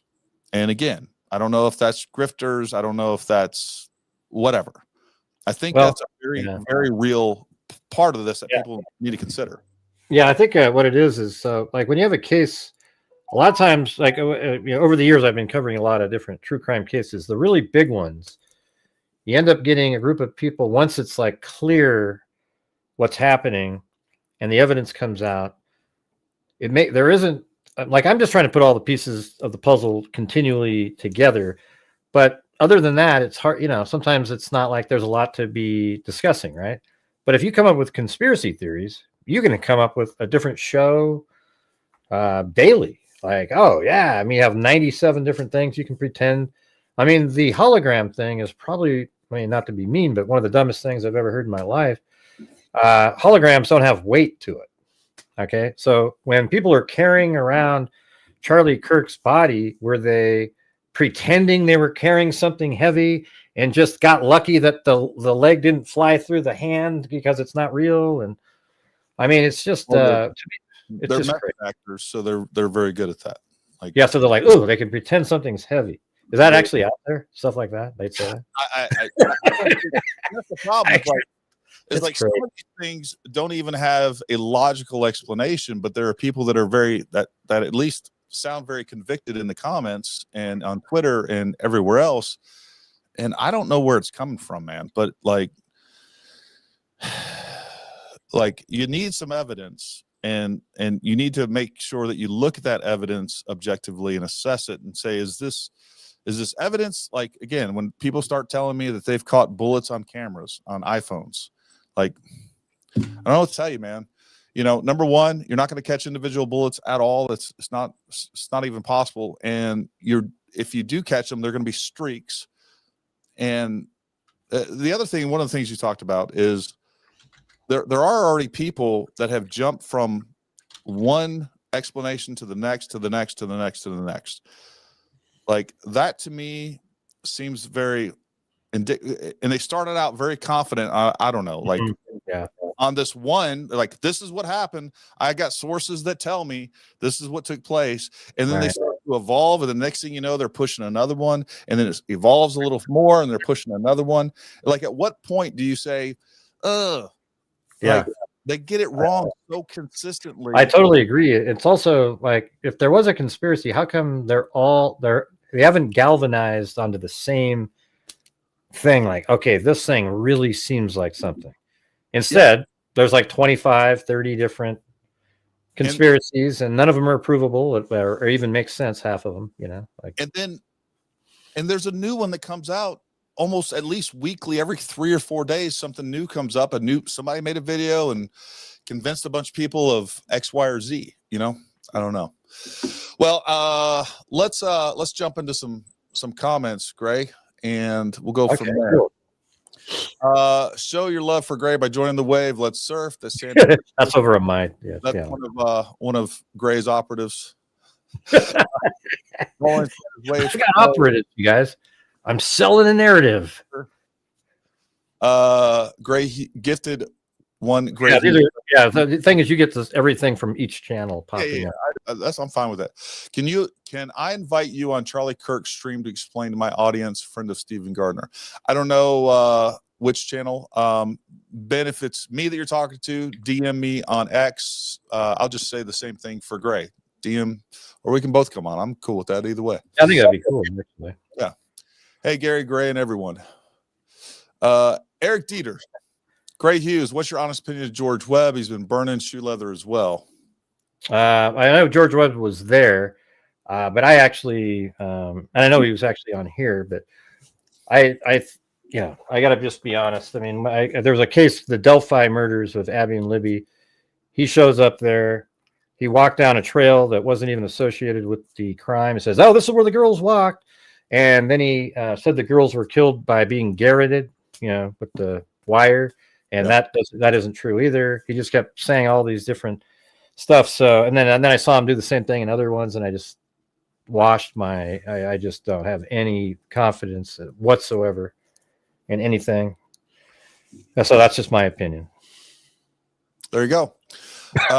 Gifted 5 Gray Hughes Investigates memberships. I got to start having. What are the questions, you guys? Come on. Love both your content. Gary mentioned going into background connections. Ethnicity Social has 3 videos on that. Is good place to start. Body Language Guy also has a video with cheering guys missing statements. Ominous. Nissy, I'll write that down. The cheering guy, the guy that was like, they interviewed that guy. They did. I watched it. I don't know what. Look, I don't think that guy. I don't think he's connected. I think it's for those you don't know. The interview basically he was trying to recapture exactly what happened in Butler, where Trump stood up and raised his hand, and by the way, there was other people around him that he was basically that have confirmed that he was pro Charlie and heard him talking, and so there were some people that corroborated. So basically what he was saying, he wasn't cheering that Charlie got killed. He was trying to say USA, and he was saying that. There's video. His face is kind of weird though. It looks a big smiley, but it's like whatever, If you had nothing to do with it, then who cares? It's just one of these things where people aren't always doing exactly what you think they should be doing. And when there's a video, that's why there's people, they scratch their, oh man, he's signaling something. People, they're just doing something. Well, some of the stuff I can, like, for instance, like that guy, or the hand signals. If you want to attribute the hand signals to whatever, I disagree with you, but that's fine. What I will say about things like this guy, the cheering dude, I don't even remember his name now, but like I saw that 2 or 3, 4 days where it was a big thing. Maybe even during, the day after or whatever else.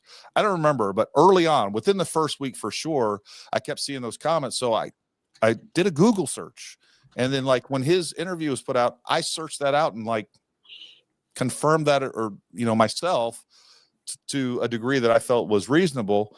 But that's the problem is like most people out there, you guys are taking these narratives as fact, and then you never do any work to fact check it.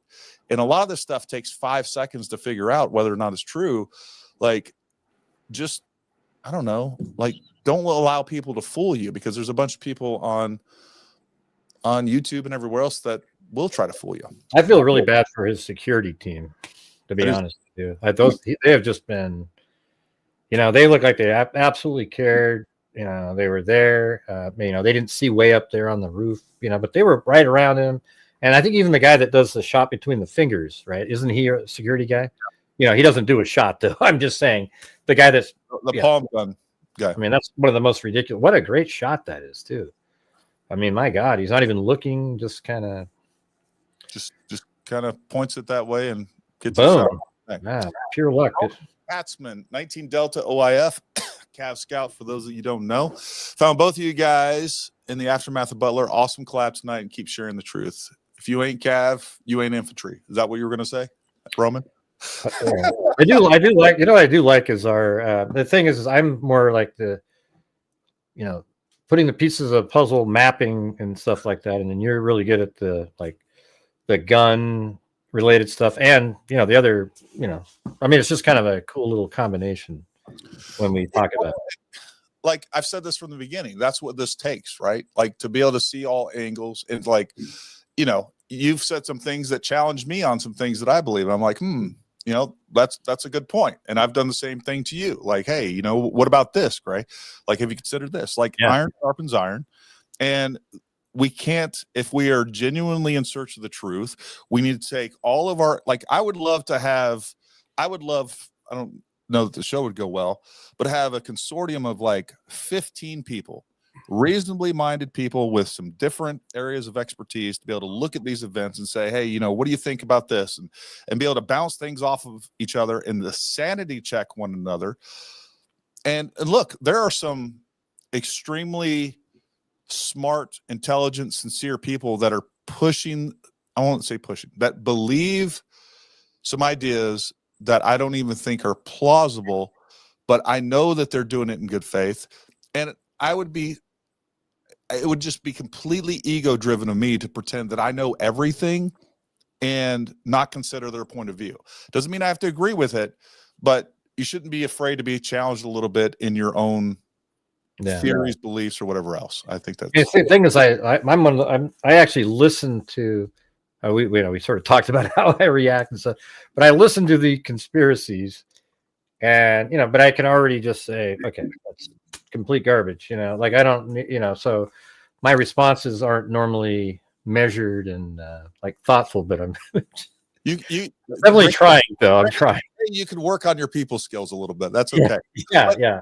But what people don't understand from our perspective, folks, we hear the same thing over and over. And it's like, I can't tell you how many emails I've gotten where they're like, Gary, something that no one else has talked about, and it's brand new. And I got this footage, and it's like the same exact idea. It's the same thing. Like it does wear on you. And then of course, the ad hominems wear on you. And look, man, we're humans too. And sometimes today, I got a little snarkier than I should have on X, and I caught myself. I'm like, nope, because that's a discipline, right? Not being an asshole is a discipline. It's something you got to work at. And trust me, my friends know that I'm an asshole, right? I'm just you're an idiot, right? I that's a tendency that I have to control, because at the end of the day, if you want to reach the most amount of people, you need to be respectful. If you want respect, you got to be respectful of them, right? And I think that, that's something we talked about, and I was like, man, I envy the ability to just, I don't know how you just not you stop it at that one moment, right? It's like, God, it's just crazy. Some of the comments. I don't know, man. I envy you. It's good. I'm practicing though. I've been trying a little bit more. You'll get better. You'll get better. I got faith in you, Gray. Tyler took a chance if he had a clear shot. Otherwise, he would just cancel it if no clear shot without being noticed and with no incident. I agree with that. The top of that roof was his decision point. He could have, if suddenly security showed up there or anything else, he could have just you know what, we're going back to the house. And unfortunately, there was nothing there to deter him, so it went on without. It went on without him even being challenged. You know what? I think he was about to change his mind. And it's in the video when he turns onto the grass and when he walks by the surveillance footage and he's about to go over that little miniature bridge to go into the tunnel. Mm-hmm. He's walking right there and he turns on and then he turns around and he walks back to the street for a moment. And then he pauses and then goes. Isn't that weird? I actually think that might, because I don't see any reason why you'd have to head fake somebody. He literally walked onto the grass, stopped, turned around, stopped again, and then he went, "Oh shit, I'm going." And then he gets, I don't know what I'm just guessing, but it looked like he almost changed his mind right at that moment. Then he went on. And because I can't really explain why he turned around like that. And who knows? He might have done that 15 times, and I wish he would have let his sensibility. And that's the other thing too. That's something you and I've talked about. Like, the other thing too is when you have somebody, look, this guy's either a sociopath, psychopath, or something else, right?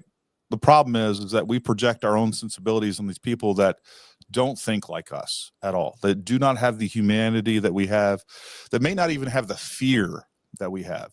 Like, all these people are saying, oh, his adrenaline might have been pumping. Look, I have met guys that in the weirdest circumstances where everybody else is freaking out. And again, people have said that about me, like, in whether it's in combat or whatever else, like, you do get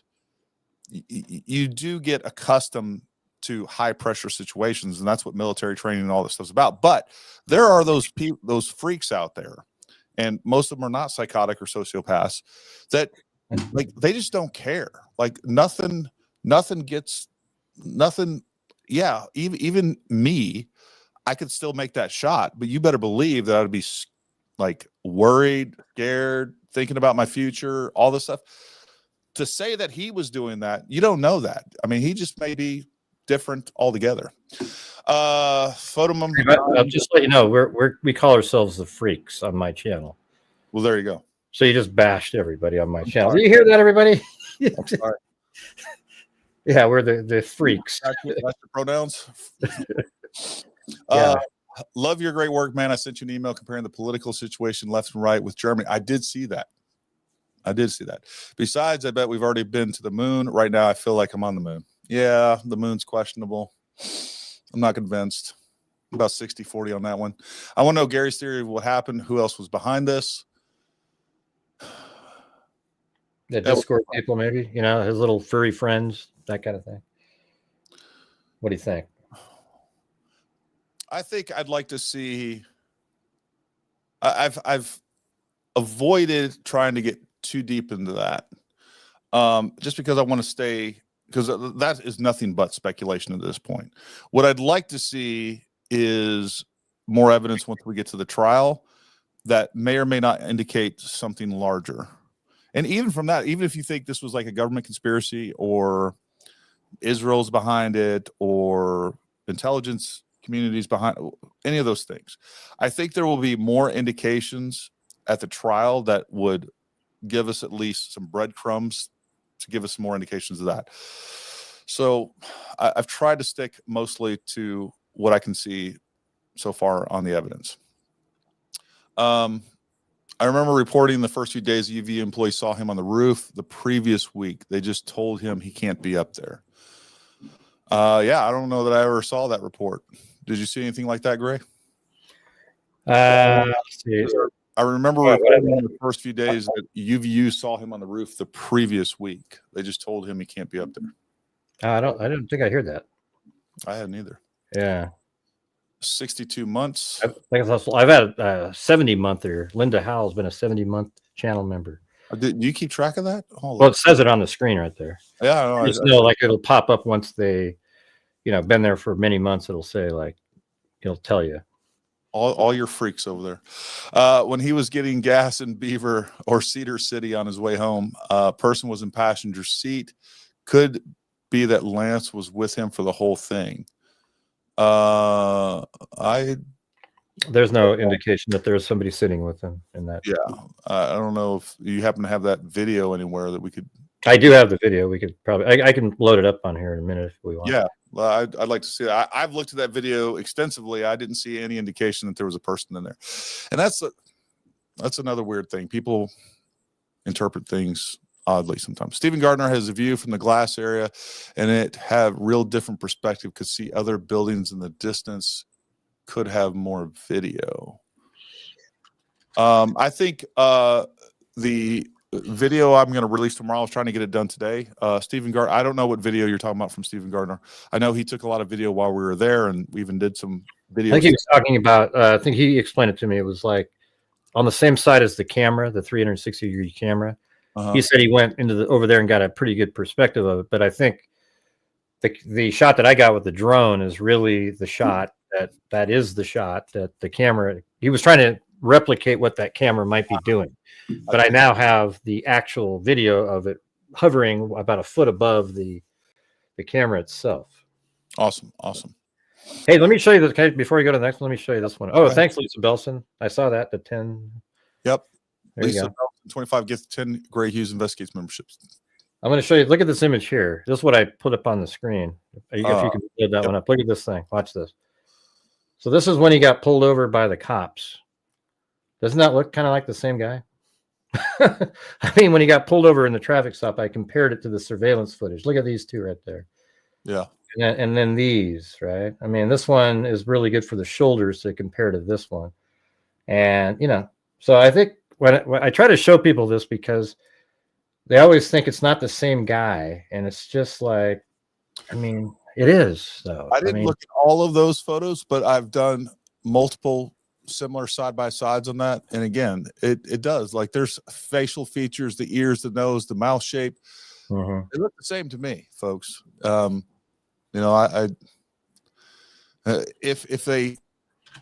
they're not, there's somebody that looks exactly like him.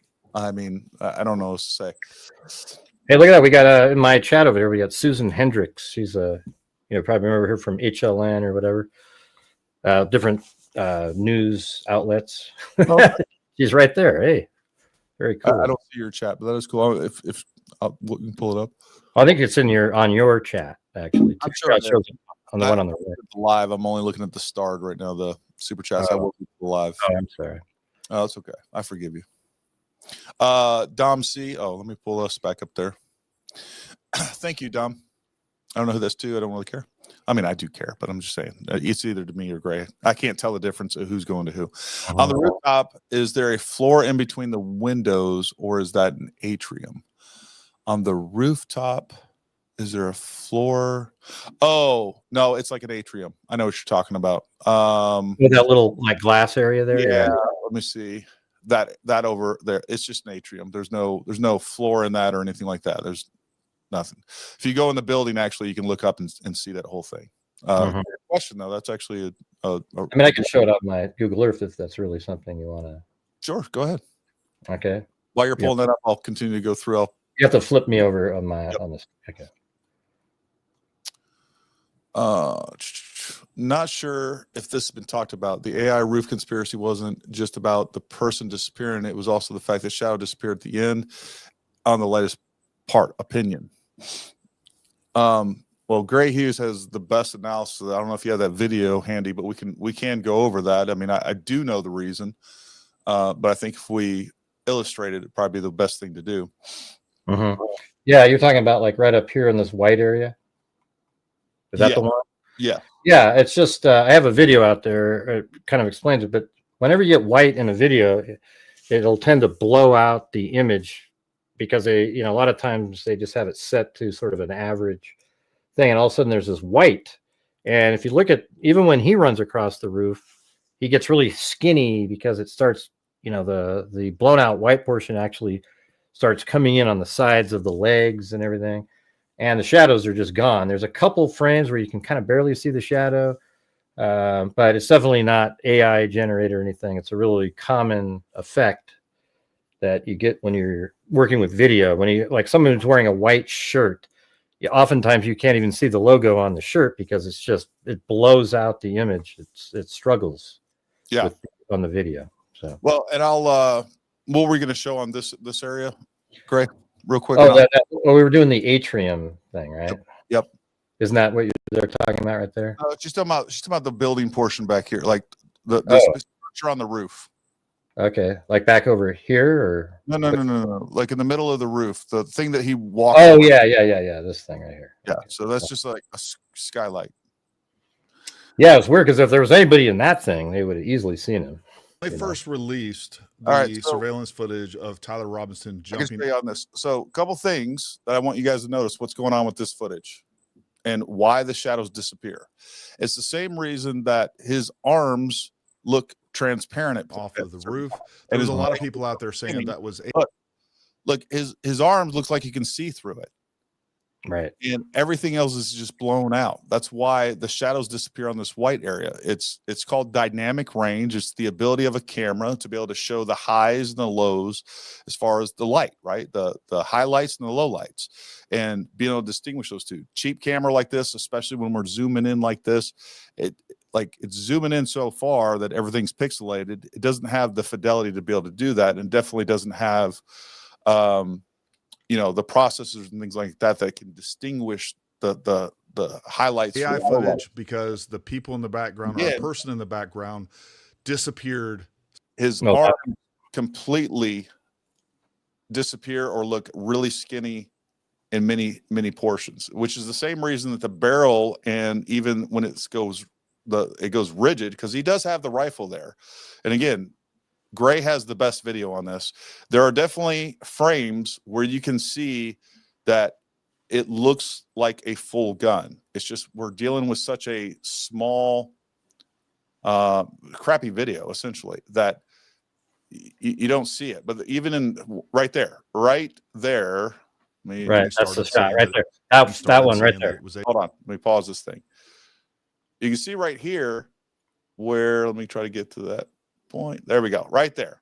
All right, we see that he has the gun now, and it's rigid and it's long. And then there are many other frames that Gray points out in his video that you can capture, where you can see that it looks more distinguishable as a rifle in a towel than in other spots. Do you want to? I can go through that really quick. I got it. I got the original FBI downloaded video from YouTube on there. Yep. So it's probably one generation of compression, I guess. So we can just move it over across. So, I mean, we could even show, I guess, the portion where he's on the roof and there's no shadows, because.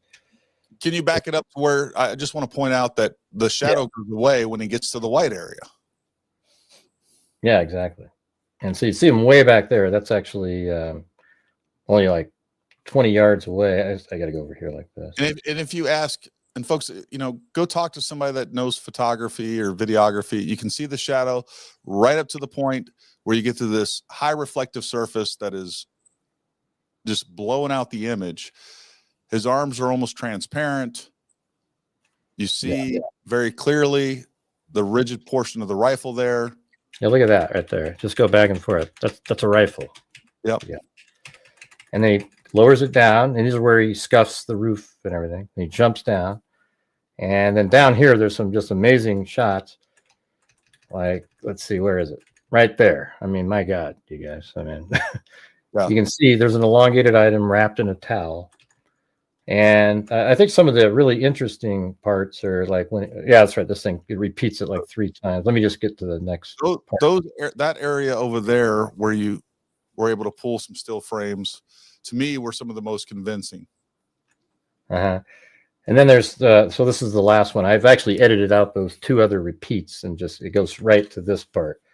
So then in here, he's moving along, and right there, he's putting his glasses back on his head with his left hand, because that's what fell off his head when he jumped. So that's an error that they have in the probable cause. They said he dropped the item he was carrying, and that's absolutely not. He still had it in his right hand.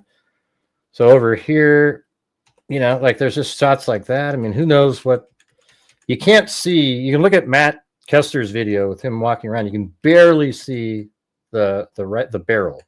But like right there, he's got it. He's holding it to his side like a soldier running with a rifle, kind of like.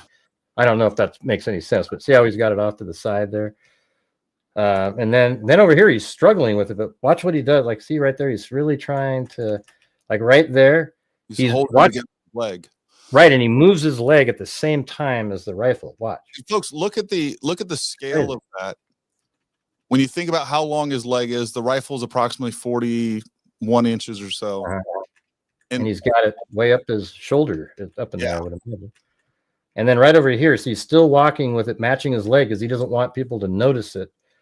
And then he makes his way to that street. Now he's kind of lost it. See, now you can see it sort of between His leg there. His leg. By the way, look at that right there. That's his leg right here. I mean, isn't that crazy? That looks like a stick figure, but absolutely is his leg. You can see him pull it forward. Just shows you how like video, right? the footage is. Yeah. I mean, you got a picture that like this is a huge image, and they're even zooming in on it. And then look how few pixels are actually going to be representing this person over here. Yeah. Like if I go back to, let's go back to the one that I have right here. This one. Yeah. Well, we were already there. Let's see. Is it this one? No, this one. I can't remember. Yeah, right there. So I got to go to the top up here. Let me just hit pause. So this is a 8K video right here. But the thing is if you zoom in way over here by this tree, look what it starts looking like. I mean, it's, you know, the tree looks like a jagged look. It's not a tree, it's a light bulb, but it's like jaggedy right there. But you can definitely make out somebody if he was running. And this has its own compression, so it looks a little bit more cartoony than maybe the surveillance footage looks. But it's definitely a better camera. I mean, that surveillance camera is not an 8K because it's probably a 180. It's almost like a 360 camera, which is what you're flying right now for people that don't know. Yeah, it's well, it's actually the drone that I put the Insta360 X5 on top of it, so it's looking right down on top of the camera. Now you're just flexing. Well, you know what I'm saying? They're not, it's not like incredibly high end or anything, but pretty amazing. I mean, I think they're really valuable just to use as you're walking around, even though like a GoPro takes a lot clearer image of what you're looking at. This allows you to go back. Like, I think police officers should have these on their shoulder or something, or like on their head, you know, when they're doing the chasing somebody, just a smaller version. And then you can go back and look at different things as you were running by. You can actually look behind you or something. Yeah. You know? And it's pretty amazing. You can pause it. Like even on YouTube, when you upload these, you can pause the video and then just look around like that. So it's pretty, I just think it's a cool technology. It's just going to get better and better, probably 16K in a few years, you know? No, it's all coming. That's for sure. Yeah. Elizabeth Matheson says, thoughts, left protesters were up on Bridgeway above Charlie, off to his left side. All would be looking at where Tyler was, no pics. That's actually not true. So anyone to Charlie's left would not be able to see what was going on because the image was blocked. And I'll share my screen real quick. We'll pull Gray's down for just a moment. And I'll show you what I'm talking. This is actually came up earlier. I was talking to somebody else about. We were talking about audio is what we were talking about. I got to pull his down first. Remove. Add. All right. So let me go here to Google Earth real quick. Let me figure out where I am.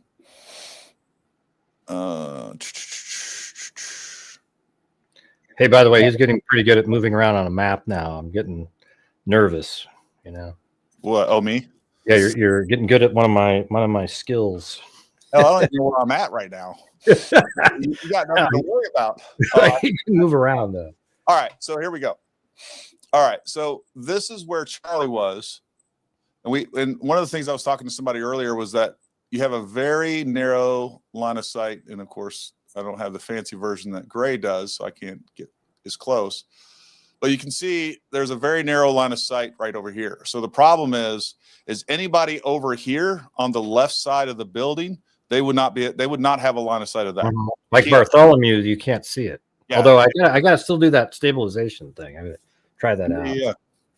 And I can tell you, when I was walking over here, I couldn't see that, and I had to get right about here to where I could actually see where he was on the Lossy building. So nobody on the left side. People up here, they wouldn't see him until he was at the very edge. Then they may have been able to see him. And then we, of course, talked about, and I took video and photos.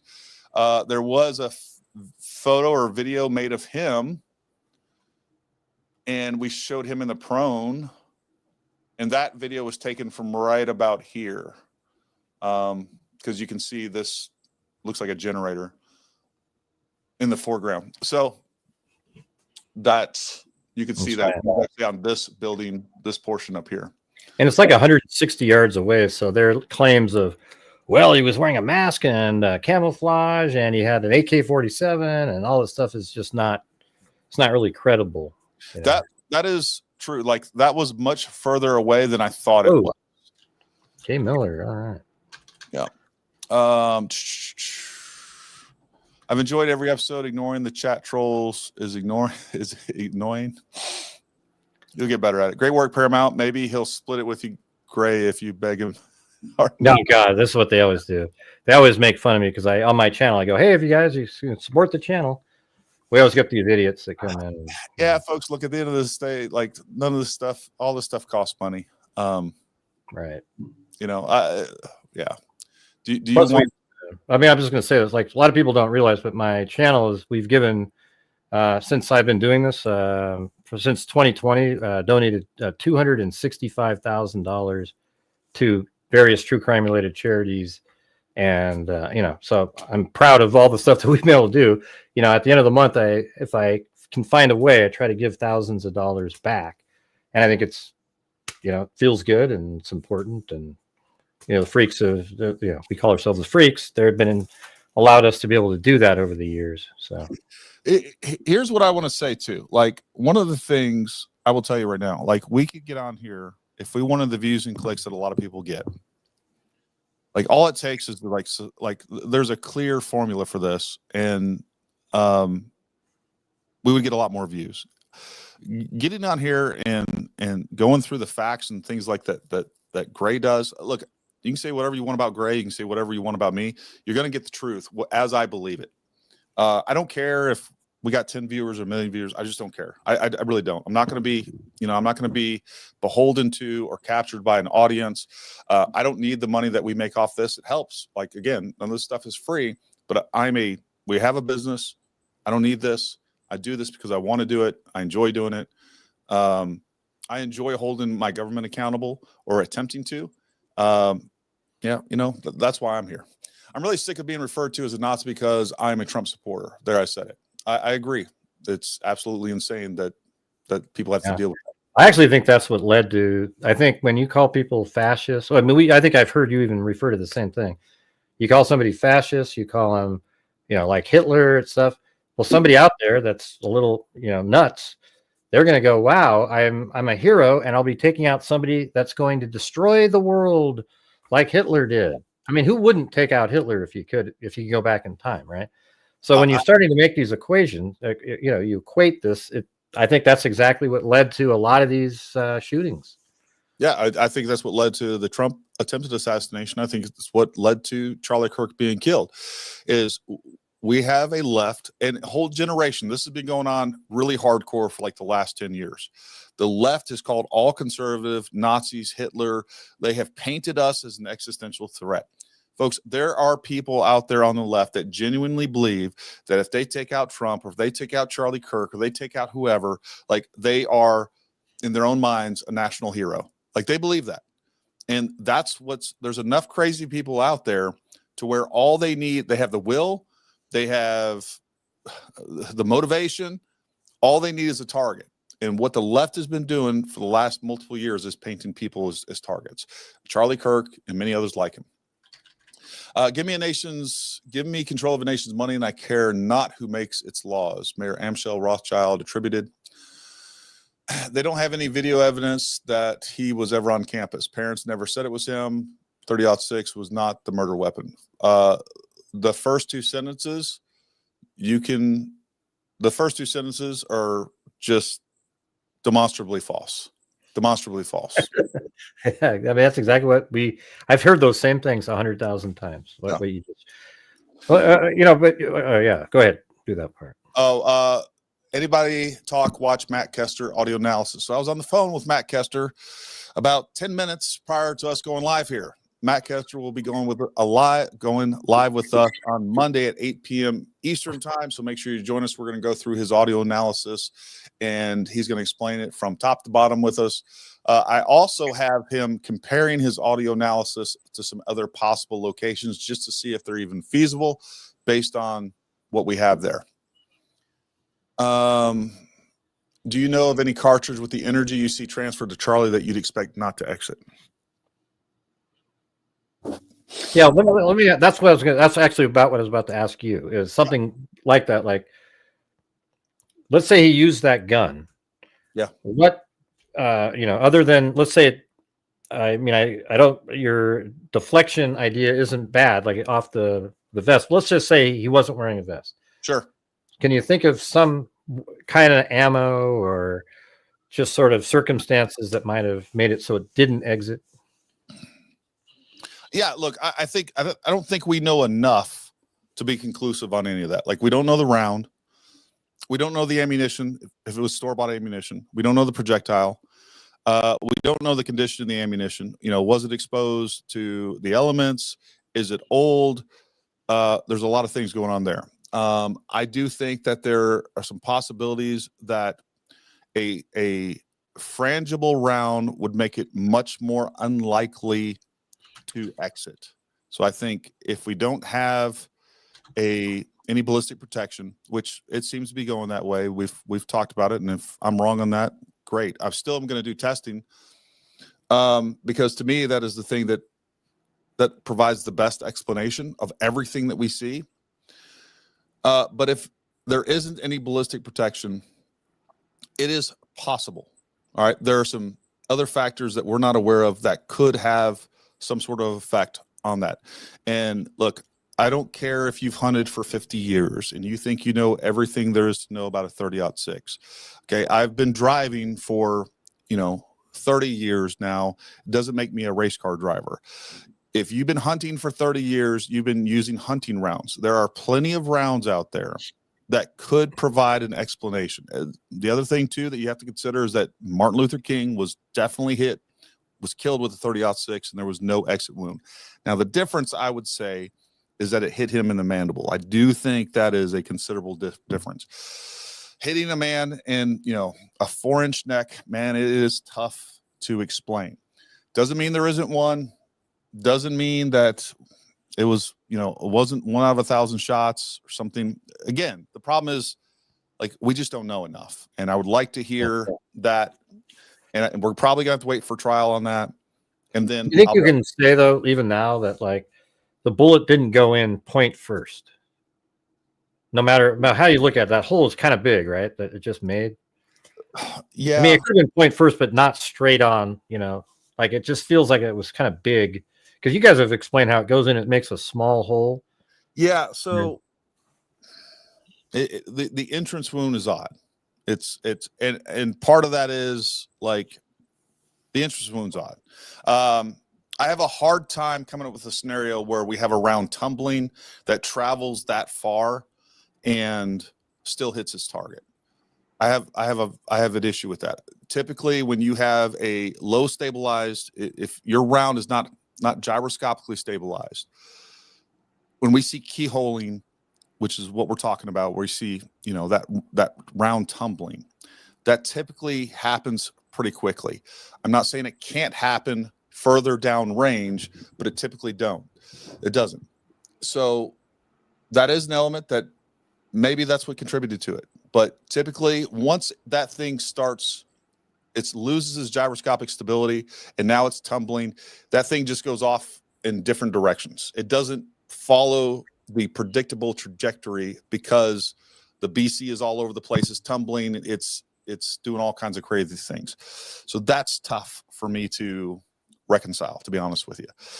No matter what, in my mind, with the evidence that we have, I think there's a greater chance that the round came from where it did, and we got the results that we did ballistically. I think the chances of that are still greater than some of these other theories when we start looking at the evidence that supports them. I think the probability is still higher that we have an anomalous ballistic event, terminal ballistic event. I will buy that over like some of these other crazy theories. Like the evidence just supports, there's more evidence to support it. The probability is higher, all of those things. We need an explanation on the ballistics. Like, what if it's just like it's going and it just starts to turn a little bit? Like let's say it's like a 30-degree, wouldn't it still transfer a hell of a lot more? Like, I mean, bullets just don't typically do that. They don't do that. They don't do that. Like, I mean, they just don't typically do They that. they either completely flip like right out the gate, what you're saying, Yeah, or they kind of, or within a short distance of leaving the muzzle. That's always been my experience. I've looked this up. I've tried to find other examples.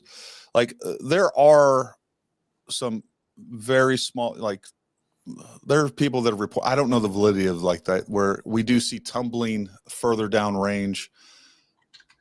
You know, I don't know. My point is like at the end of the day, we can suppose whatever we want, but we don't have enough information. We don't know what the rounds were, and nobody out there does. I don't care what they claim as far as how much ballistic information, how much of an expert they are. It is super odd. It is not impossible. And anyone that says it is, they don't know what the heck they're talking about, because bullets do weird things. And I'm just telling you that it can happen. And also, we don't know what the projectile was. We don't know what the ammo was. We don't know if it wasn't hand loaded. There's just too many unknowns to draw a definitive conclusion. it's hard to even like give a speculation. Like if I said, what do you think if there is no plate, what would be your best guess? What I would like to do, a lot of people have talked about accelerator rounds. I'm tracking those down. They were a 55 grain frangible bullet. It's basically like a Sabat. I'm going to be getting some of those. I found them on Gunbroker. They're insanely expensive, but I don't care. I'll buy them. And I also have a friend that says he has some. I'm going to do some ballistic gel testing on them. I want to see what kind of penetration we get out of those, because the other problem that I have with that is, according to their box, they're moving like 4,000 feet per second. So we're shooting and that is that. Yeah. Now, chances are, if it says it on a box from like, the 70s or 80s, it's saying 4,000 feet per second. It's probably going more like 3,000, because ammunition manufacturers have always over exaggerated their velocities. But I would like to see what that does in ballistic gel. And I'll just tell you guys my plan for testing the ammunition. And what I'm waiting on is a couple of, number one, I still haven't got some of the body armor that I am going to test, regardless of what anyone says. But the other thing that I'm waiting on is we're going to finish up our 3D model, which should be this weekend. And that way I'll have a clear idea of the exact angle. So if we're going to test this, we need to test it in as realistic environment and conditions as possible. I have two ballistic gel dummies over there with the skeleton inside, so that'll give us some things. So what I'm going to do first is I'm going to end up testing multiple different rounds. I got 2 boxes of different ammunition that you can currently get that's currently commercially available. Some of those are low recoil rounds, which those are going to be lower in velocity. And the first thing I'm going to do is test them for penetration. And then what we'll do is we'll see if we can simulate what took place with Charlie with a t-shirt on, with body armor, without body armor, all those things. All right. So we got a lot of testing to do, but we got a few more ducks to get in a row before we do it. Let me ask you this. Okay. So, you know what my theory was, that it sort of yawed or whatever. What if it, in your theory that it yaws, let's say if it was bad and it came out and it didn't get gyroscopic, what do you call that? Gyroscopic stabilized. It comes out and let's say it rotates right when it comes out. But given the fact that the shot's only 140 yards and the bullet's traveling, I mean, it almost instantaneously hits his neck right after it's fired. Would it really have a lot of time to go way over there or way over there? And it could still just. Yeah, I mean, it would. Like I've literally, on a spotting scope, if the conditions are right, I've seen bullets do that exact same thing, where literally you can see them like go up into the air this way, go out this way. Like that'd be weird looking. Yeah, because you can see it, right? Like I've seen bullets that explode, like they'll literally shatter into a million pieces, like 50 feet. But typically, what we see that happen, within 50 yards or so. Sometimes a little more, but I think it's a very low chance that we have a bullet tumbling and still hit Charlie. If if it hit somebody else in the crowd, if it hit a building off to the side, I'd be like, yeah, okay, that makes sense. The interesting thing is your theory of hitting a vest is the one that makes the most sense, and yet the majority of the evidence is verbally is that he didn't have one, but then there's absolutely contradictory pieces of information. Oh, there's verbal confirmation prior to and multiple sources. I'm not going to relitigate that tonight. The idea that I know people are like, you can see his nipples, you can see this, the fact is they make extremely thin level 3A body armor. I have some on order that I promise you, if I was wearing a t-shirt like Charlie, you would not be able to see it. And chances are you'd probably still be able to see my nipples. That plate is going to be within, like, still there. I do think that there are times when I see Charlie where I'm like, no, there's no chance he has any sort of plate on. But then when he's shot, like, there are some weird things going on that don't make sense to me, other than it looks very much like he's wearing something, especially on the backside. It looks like there is structure to that impact and on the back of his shirt. I could be wrong on that.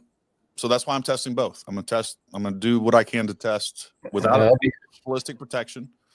I'm going to test with ballistic protection and see if I can replicate the shot at the correct angles using some sort of ammunition that I think may be able to replicate what we see. And we'll find out, and interesting. I think it'll be interesting. The other real challenge about this too, though, is that, like, you can never really 100% replicate it, right? Even at the end of the day, ballistic gel is not a great or perfect analog for human beings. There's some challenges with that. These things have some sort of skeleton in them.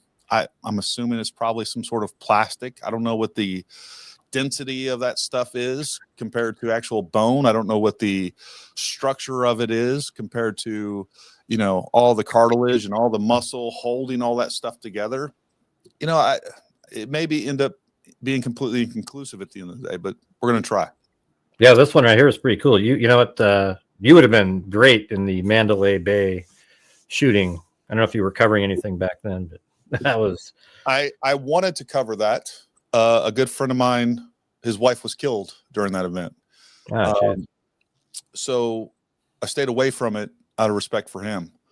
I've talked to him a little bit about it since then. I don't know if that's something that he'd like to talk about, but it's super unbelievably tragic story at the end of the day. So he was a former Green Beret as well.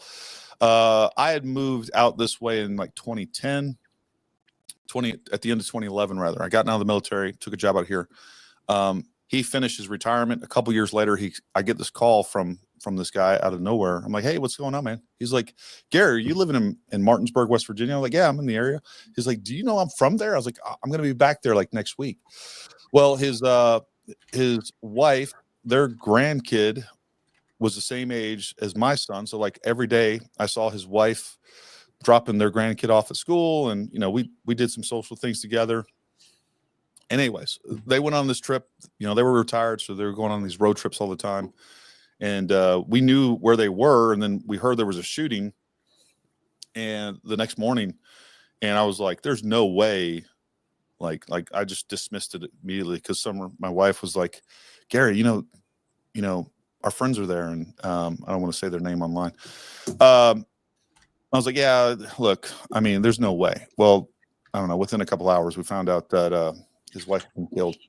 So I stayed away from it, but I do think it's revisiting because I do think there's some odd things about that, and I have some theories on it. I covered that at the time. There was a lot of these.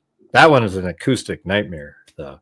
Like, there'd be like, and it was a total echo from the other one, but people thought it was another shooter, and it was pretty crazy.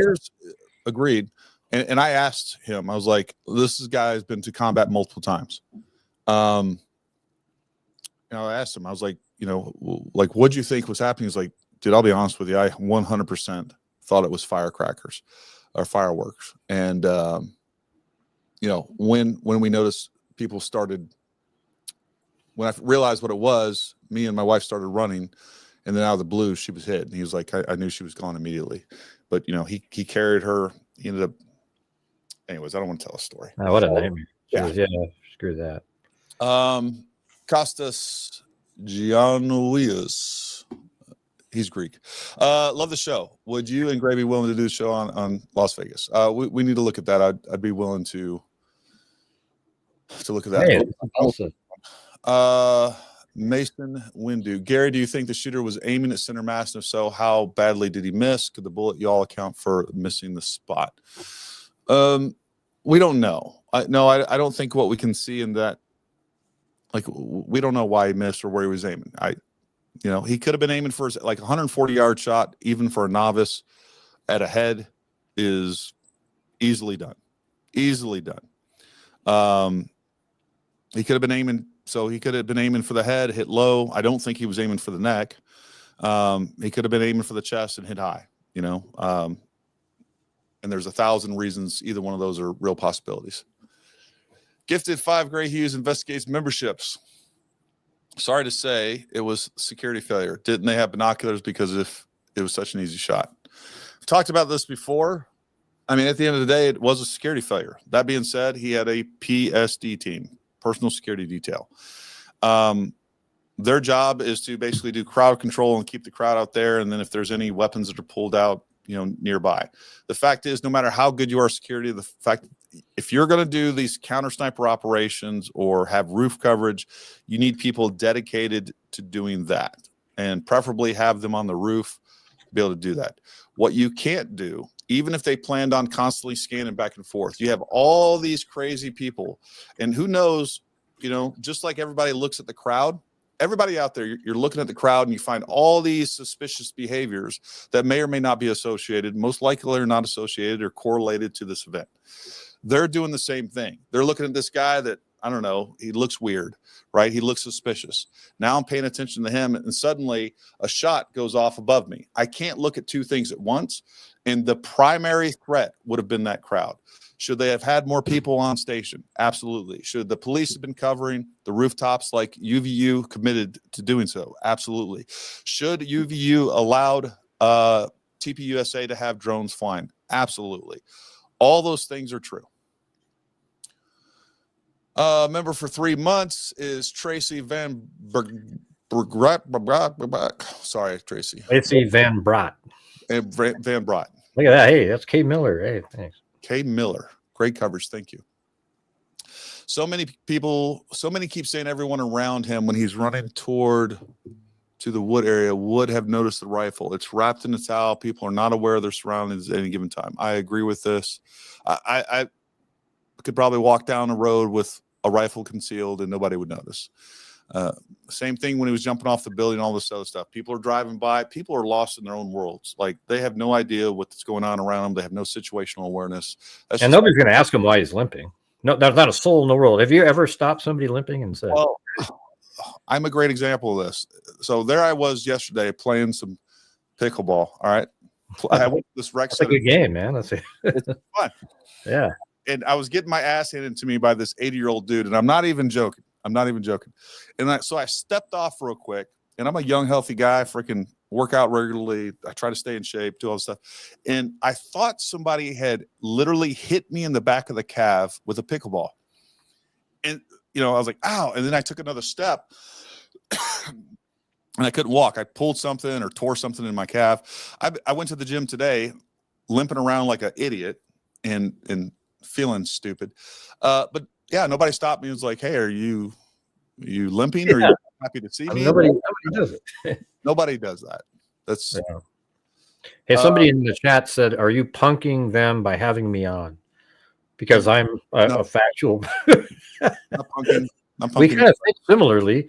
You're able, I mean, I don't know. It's just, I mean, I think what you do is you're a little bit more open to looking at some of the quote conspiracy theories. And, it ends up being where when you do it, you end up disproving them. It's like, oh, yeah, this isn't true. This isn't true. I mean, I try really hard to kind of steel man these conspiracy theories, right? So I go in there, I'm like, all right, if this is true, what would I expect to see? Let's look at the evidence that supports this. And if it doesn't, then I end up making a video and saying, hey, look, because some of the stuff, like, we can't prove, right? But what I can do is we can separate, like, we can rule some things out so that we're left with something that's possible. And I try not to. I don't want to be dismissive and miss something. That's really what it comes down to. Doesn't the by the way, I used to chew Grizzly. Yeah. You seen that one? that was hard to quit. That was like 20 years ago. I was always a Copenhagen long cut guy. Yeah, it was a long cut. 20 years, but I have used Grizzly, and I've done some other things, and now I'm doing the Velo. And anyways, yeah, so it's a little bit better for you, right? Healthy. It's got gluten free. Look, it's there's a good argument that nicotine is a nootropic. Nootropic helps with brain, definitely helps with my brain, but I still need to stop. It's still not good for you. And it definitely doesn't, like, there's also this weird thing that no matter what, I can't do one pouch. I gotta have 2 pouches. You put them on each side? Yeah. I do it on each side. You just don't want to look out of balance, right? Yeah. It's all about symmetry. Doesn't the mass expansion event centered in his chest prove the initial contact was not his neck? Look, every time that I look at that video in slow motion, and I have spent hours and hours and hours doing that, I see an impact right about here. And there is a gray spot, and I've replicated that gray spot in the exact same spot. And it looks like it hits here, it goes up, and it looks like there's a deflection. That's what it looks like to me. It's what it looked like from day one. It still looks like that. But I will also admit that it is a high energy, rapid event that is very hard to distinguish exactly what's going on. So I could be misinterpreting that. That is a fact. I mean, even when you shoot ballistic gel, it just goes, yeah. That wave thing that you get in there. I mean, it's all over. Well, what ends up happening, you don't even see that, right? Unless you're watching high-speed ballistics or you're watching somebody with a high-speed camera. What ends up happening a lot of times, this thing just jumps off the table and falls to the ground. Like, you don't even see what's going on. You don't get to see all of that. You don't get to see, the temporary cavity and then the permanent cavity. It's not till after you pick that up and you kind of digest what's going on with that. Unless you have that high-speed footage, you don't get to see that level of detail.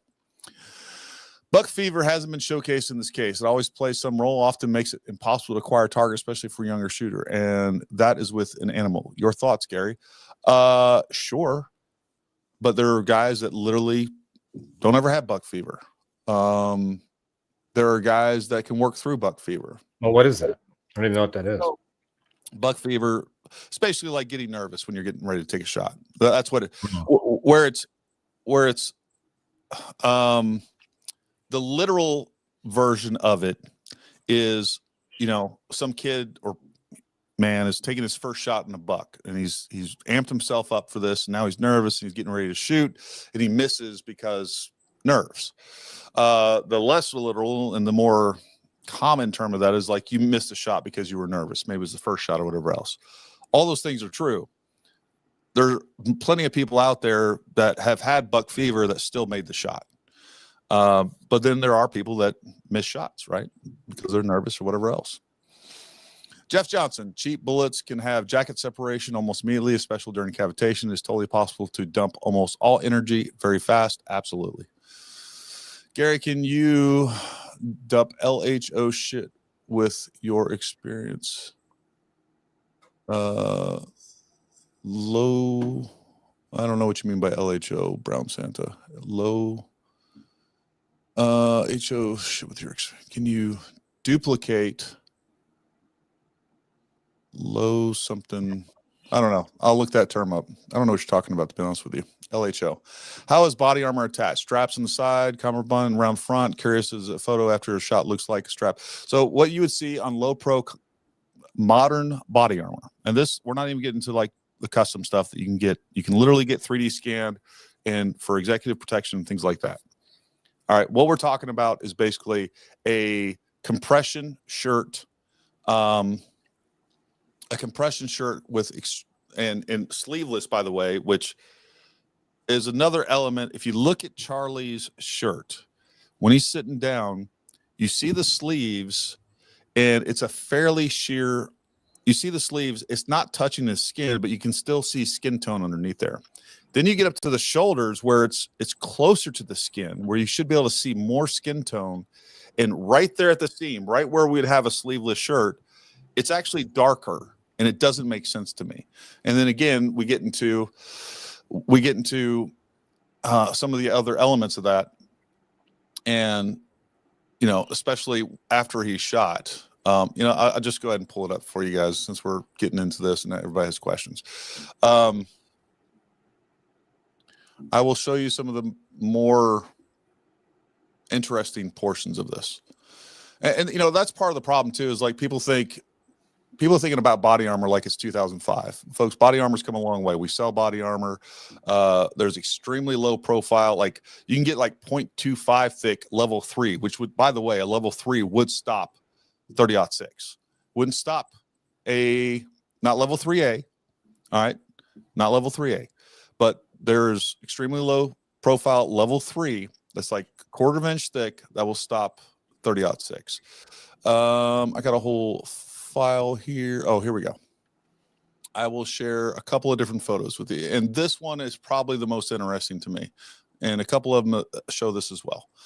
All right, so this is the interesting photo here, because what we have is we have structure underneath the shirt. Okay, this doesn't look like it's billowing, and look at the way how it's pulling at these edges at the bottom of his shirt. This doesn't look normal or natural to me whatsoever. And then on top of that, if you look at the top, okay, and what we'd have is like a ballistic panel here, very thin, very low pro. I'm telling you right now, you can conceal it under a t-shirt, and I'll prove that later on. I'm not saying this is what happened. All right, and from all indications after the fact, people are claiming that body armor wasn't involved. That's fine, but there's also conflicting statements when it happened and shortly after it. The narrative seemed to change later on. So anyways, you can see structure here that doesn't make sense to me. If we're not dealing with anatomy, we're not dealing with like this doesn't make sense to me. So that to me is one of the most compelling photos to me that says there was something going on there. And I can look at the front too. There's whole elements from the front that I've shown in the past that looks like we have some sort of body armor in the front as well. Yeah, I was gonna. Can I show that really quick? The handprints on the roof thing. I wanted to show people something really quick. Sure. Go ahead. If you could just switch over to that window. No, I'm not doing that though. Okay. Yeah. So watch this. So you remember the image with the ladder, you guys? So there's people out there that think that the images that I'm seeing on the roof are contrived and they just got invented, like they weren't there before. But look at this, you guys. This is a shot from like a day after where the ladder was out. They had the markers here. For some reason, nobody in the public noticed up here where you've got, those are the 4 fingers that pull off. Yeah. And these little white things are actually 2-inch markers. All right. And then let's just go over here. Watch this. That's the same thing put below what I filmed. And look at that. Ding, ding, ding, ding, ding, ding, ding, ding. So just to be clear, the photo on the left is the one that you took while we were there. The top right here. Yep. Right. And the photo on the right is what they took during the investigation. Right, where there's a ladder there, and I put it right below this one just so I could line them up. See, like that. Yeah. There's the 2 yellow thing.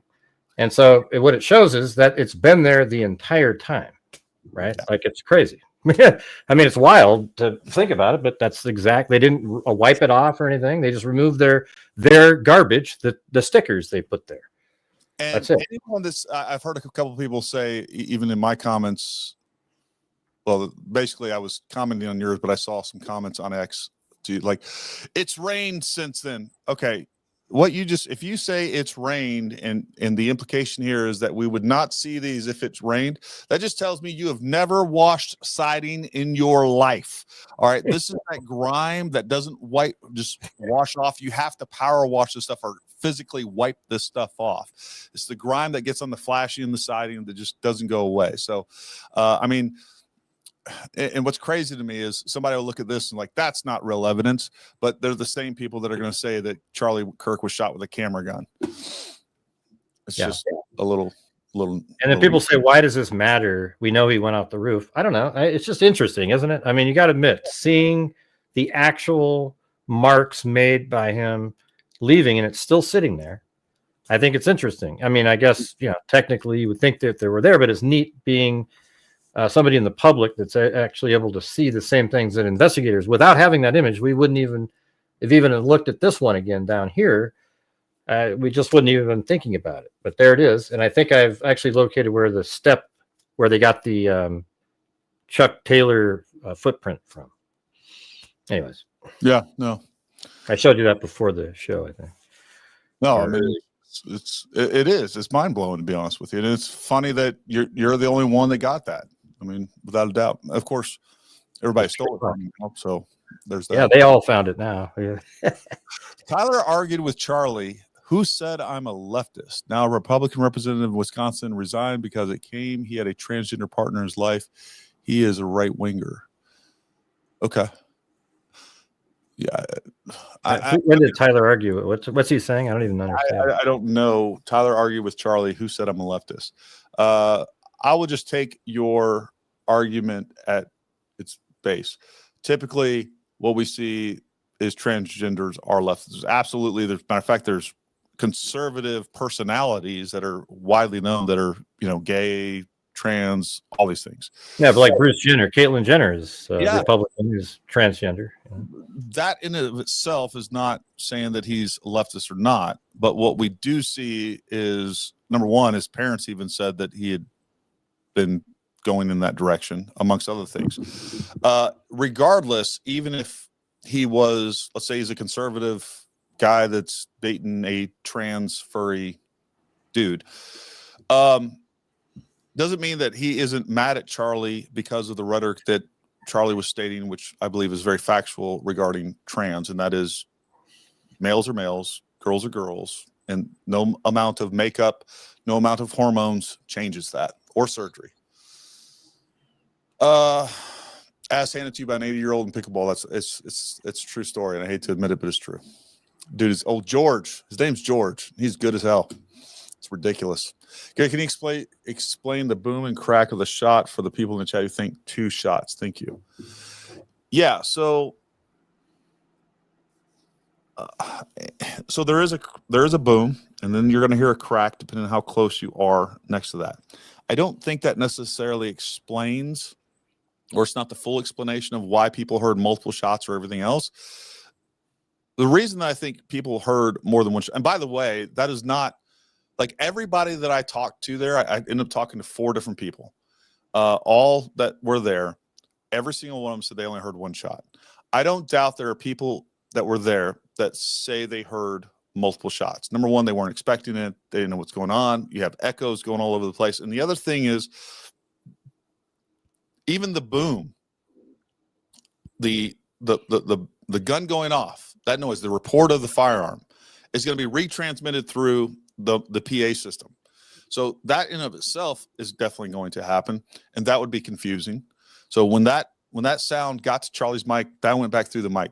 On top of that, that place is so faceted and just concrete, like it wouldn't surprise me at all, especially the people on the left side of to Charlie's left, where they're not in line with the shot. And I mean, look, sound is a pressure wave, right? So if there's a lot of obstructions, it's bouncing off things. That's how it works. So, but to Goose's point here, we have the boom, and then the round exits as it gets near you. Like if somebody shot a round from we'll say 300 yards away, 400, 500, 1,000, doesn't matter. The supersonic round goes by my ear. The only thing that I'm going to hear is a crack. All right. I'm going to hear a crack as it passes by me. So that's what we're talking about. There's 2 sounds that every gun makes that is supersonic if they're shooting supersonic ammo. The gun going off, and then the round cracking near you as it's going by you and it's breaking the sound barrier as it goes by. And that's how they can, and Matt's going to talk about that on Monday. He's going to talk about how they can use that for triangulation of where that shot came from. So make sure you guys join that. Yeah, it was weird when I was actually on a treadmill when I was watching the Trump rally that he had in Butler. And it was on right side broadcasting. So it was ahead of television. And I'm just sitting there watching, and it goes, you hear this, And I immediately, as soon as I heard that sound, I thought that was a gunshot. And then you see, I don't know if I heard it first. Yeah, I think you can hear it before Trump moved. But it sounded like AR-15. But you know what's weird is, based on what, in this case, it sounded like an AR-15 on the original camera footage from people, right? Yeah. But then when you listen to Adam Bartholomew, who probably has the absolute best audio that we know of currently, yeah, it just absolutely sounds what you have described a 30-06 sounding like. Yeah. You know, folks, I've done a lot of filming of firearms on these devices, making little shorts and things like that. That's what we do here, right? Do a lot of gun content, do a lot of, you know, rifle and gun reviews. And I'm telling you, like, you cannot tell what a gun sounds like when you're filming on one of these. Like, it has a limit of how it compresses noise. If I shot a 30 cal next to this phone and I shot a 5.56, almost indistinguishable. Even when I'm shooting suppressed versus non-suppressed, because it has a ceiling for the sound in these phones, compresses that sound or only allows so much sound to go so high. Like, I've shot suppressed guns where, again, all you're hearing really is the crack, because I was shooting supersonic, versus non-suppressed, which your own natural ears sounds obviously hugely different, but you can't really distinguish the difference on one of these phones. So, and again, it's an engineering challenge. YouTube blocks my question about Lee Harvey Oswald Street. Okay. what's DUP mean? Isn't that the second time we've heard that? About yeah. Yeah. Can biological evidence be obtained from those finger drags on the siding aluminum? I think they probably could have been, for sure. They probably got DNA evidence out of that. Yeah, I wouldn't be surprised if they used like Q-tip and went down each of the finger marks, and so maybe it didn't look quite like what we were looking at. But yeah, for sure. Well, Lance Twiggs is known to go by the username John with a Superman avatar. I wonder where you figured that out, Johnson. Email that or DM me that information, if you will, Johnson Quad. There was an article from yesterday where it shows Tyler Robinson was on these crazy sort of like sex sites related to furry characters. Within an article, like Daily Mail or something. But Daily Mail is like 85% accurate. So it's not really. Team orders body armor all the time. Why wouldn't he be wearing any? I think the B hit his chest bullet. F area first causing the chain and shirt movement, flipped and stopped in his neck. By then it slowed. That's how I see it. Like, we see that massive energy transfer where the body armor is absorbing some of that round. I think it's even possible that we had that. Look, when you have frangible rounds, and there's videos of this, go look at it. You have frangible rounds shoot ballistic gel. Within an inch or two of that ballistic gel, that round is already fragmenting and breaking up. So if it hits something, and obviously ballistic gel has very little ballistic resistance, right? Even if you had level 3A body armor, which is just meant really for handguns, and it hit that would be enough to fragment that bullet. I think it's actually possible that we have fragments that bullet break apart, and fragments actually penetrate that body armor or a ballistic vest, and then portions of it fragment and go up into his neck. That's possible. I don't know if it happens. That is complete speculation on my part, but I do think it's possible. And I think that could even explain why we have a round in the T1, and then we have potentially fragments of the round going upward into the cervical area. I mean, I know that came from, I don't know who is Gardner, the one that put that out there originally. About the where the bullet fragmented and hit the vertebrae. Because that seems to be known, but I don't know. How do we know that is? Gardner put that out, and I believe he got that information from Andrew Covelt. Okay. Matter of fact, I know that. So it's probably pretty accurate. Keep practicing the pickleball in 40 years, you might be able to beat the whippersnappers. I've been playing for about 6 months. I'm probably like a 4 4-0. I've really, and I made fun of pickleball.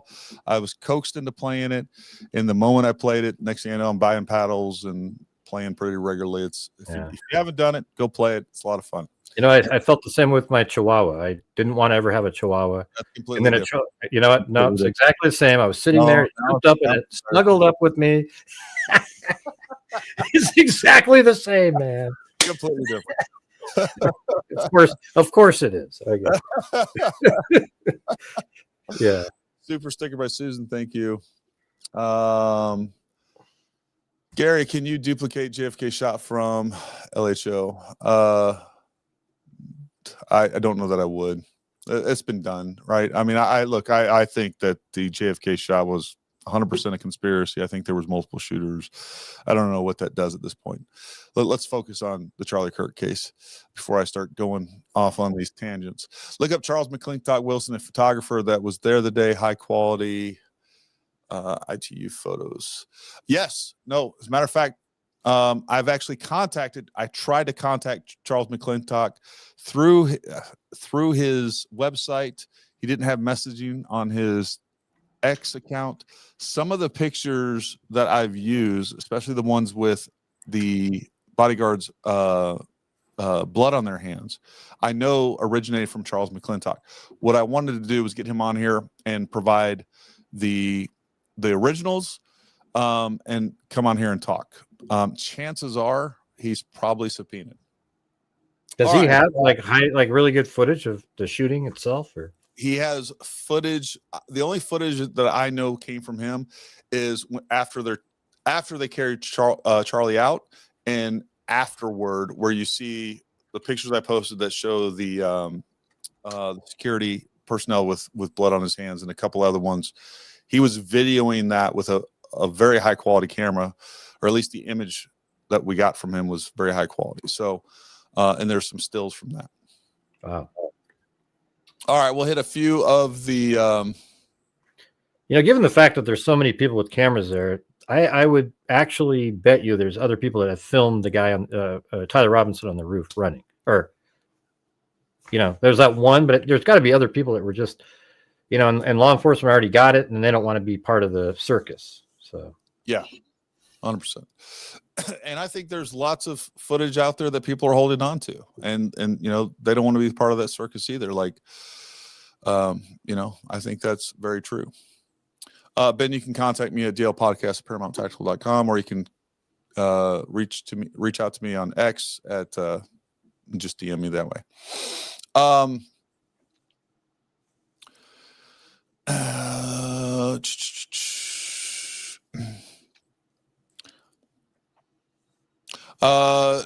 Deuce abscondus. It's possible with the very edge of a vest, like a half inch, makes it unlikely to deflect near 90 degrees. I disagree with that, especially if it was already a frangible round. Again, what we have here is part of that vest is. Here's what I would say. Think about this. If I got to get rid of this Chiron, it bothers me, distracting me. So if you have it hit the very edge of this, it's supported basically 180 degrees, a little bit more, let's say 270. But basically what we have is it hits and then it goes up.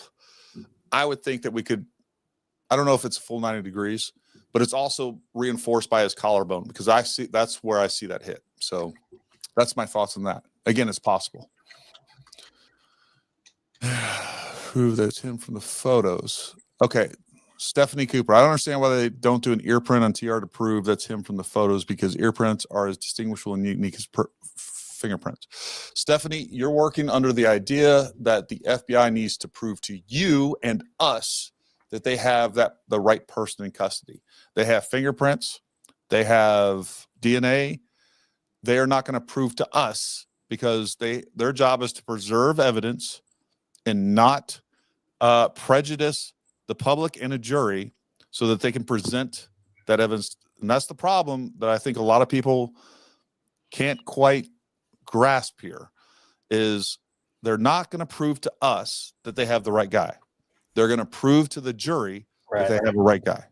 That's how the justice system works. And we're just, and they protect information I mentioned earlier the Idaho 4 case, huge, biggest case in years. They hardly gave us anything until motions were filed right near trial, where we got to see documents where there was like, wow, this is incredible. And that was like 2 years after the event. So it's just like, I mean, we're just not going to see it, you know. Maybe up in, you know, there might be something leaked here and there, but it's just not going to be a big bulk of information. I'm looking into the screen, but the question was asked, did you guys see where the rocks were disturbed? Yes. I have it on, yeah. You could actually still see that the rocks were disturbed, but I got another, there you go. I got this for you. Number one, you can see the rocks are disturbed there. Yeah. And you can I have a really good photo of that from Reuters. You're always trying to one up me. Jeez. No, I mean, it looks, I mean, you can see it there. I'm just saying, it's crystal clear, man. Like you can see an ant walking on a pebble. It was just pretty good. One upper with your chihuahua. Yeah. I won that one. That was good. Yeah. Oh, we're back to this. Oh, yeah. You want me to show? I thought you were going to. Oh, yeah. I got it right here. Hold on. It's right over here on the 20 Reuters image. Like these are some of the best images that are out there. Watch. And to also answer your question. I mean, that just shows you right where the tent was, straight on, you know. Yep. Like, it's perfect. And then like this one's pretty good. Also shows you right where he was. And then this one was what I used on Google Earth. I actually lined all of this up so we know exactly where the tent is. By just, you can do these things that are overlays in Google Earth. Yep. And I took this image and put it in there. So we got that one. And then like right there, that's one of them. I don't know if that's not the one that shows it clearly. But that shows you the angle of the shot though. Look at that. Perfect. Right there. There's a really good one. Shows the outline there. And yes, you can. I have drone footage of that exact spot. I'm still editing it. You can still see those marks. The other thing, and I don't know, I can't clearly. There were lots of people up there, you know, investigating, collecting forensics. But it also looks like there's drag marks where somebody was running, right along the path of where he was. And you know, they actually repainted it from right here over. Really? Since like when we were there, it doesn't look like this anymore. It's crazy. I mean, I don't know. It was. It must be a conspiracy. They're trying to hide the paint chips. Yeah. Someone in Orem was like, "Oh, I'm embarrassed by this crappy curb." Oh, look at that! Even on this one, see, here's the thing. Like, here's another shot of the ladder, and you know, we're all just looking right there and at these things. It's right above. There it is again, right there. See that? Yep. It's even there. You know, it's not as clear, but yeah, it's just sort of interesting that we all just kind of didn't see that sitting there. Yep. So that's all there was from the Reuters images. Once Lance saw that Gary was going to the scene, he jumped in his car to follow. How embarrassing. I don't. First of all, I think you're talking about Gray. I don't know who you're talking about, but that's not what happened at all. Oh, I don't. Yeah. I don't know he's talking about, my name. Well, here's the thing is like, my name is Gray Hughes, but when I was born, my parents wrote L. Gray Hughes down, and then the doctor wrote Lance on the birth certificate. So, you know, it's like I was never going to be called Lance, but that's like an official name that my trolls like to use out there. And no, I was actually going out there within the next couple of weeks anyways. And then he said he was going there. So I go, oh shit, I'll just time mine up. So I changed things around and went out there, you know. Yeah. That's just how it went. I was there, you know, I just made it work for my schedule. Yeah. I don't know where these people come from. Sandy Devaney says, not a hunter, just a thinker. Something made that hole in Charlie's neck. As an entrance, looks really large. As exit, looks really small. And where's the projectile? Under the new papers. 1 + 1 = 3. It doesn't look. It's not a. It's like the problem that you can't get away from on any of this. For people saying that that's an exit wound, it doesn't behave like an exit wound. The energy transfers clearly from the front. There's like it.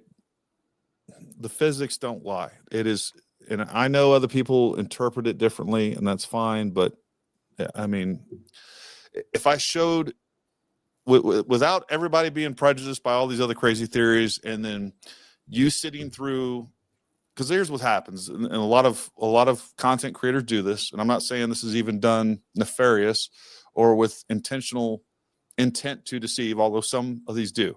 They show you a photo, all right, and then they're going to tell you what to see, and then they're going to put a bunch of diagrams on there that look really convincing, and they're going to say, see this, see this, see this, see this, see this, see this. It's all BS.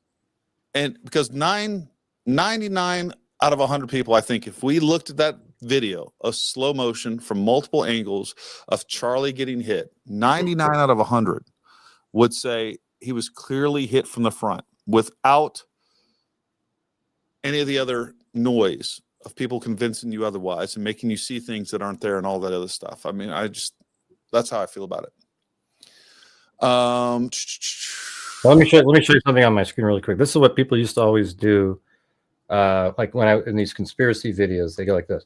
Now look, if you look right here, you see right there, look at right there, look at.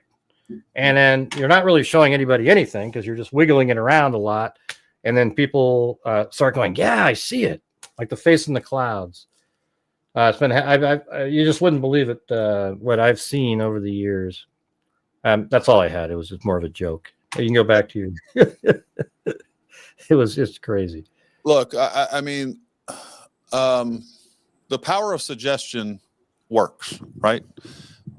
And I've seen people, and I've pointed this out. I got a whole humorous video of one person doing this in particular, and like I show you what he's doing and how he does it, and then he goes on to tell you, feed you a bunch of lies.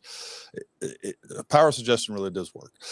Tyler being a right winger, he wasn't a right winger. All right, he grew up in a conservative home. There's every indication that he had become pretty radicalized by left-wing ideology. Lots of good information that indicates that. So I just reject this premise right at the comma. I'm a white South African. Because of apartheid, people see me as a white supremacist. In my 20s, I thought of being a female. So does that make me a right winger or a leftist or different? It makes you confused, Raymond. Just makes you confused. That's okay. God still loves you. Don't become a woman. He made you a man. What do you guys think about Charlie Kirk suspecting someone was stealing from him before he was killed? Why aren't they talking about? Well, there are lots of people talking about this, specifically Candace. I know she's brought this up. I don't know the validity of this. Like, there's a lot of suggestion going on over there, and with like like pieces of information put out, and then it's never followed up with. It doesn't. It could be true, but it doesn't mean that somebody killed him over it. Yeah. Why does it have to be connected? Yeah. Yeah. I mean, he has a large organization. He may have been, he may have found some fraud or waste or abuse or all three. And like most people don't get killed over that. What I notice is a lot of people that there's no nexus to connect two elements. Yeah. At all, but people make the association and people assume it's connected when there's not a shred of evidence that connects the two. Yeah. Lori, I'll correct you a little bit on this.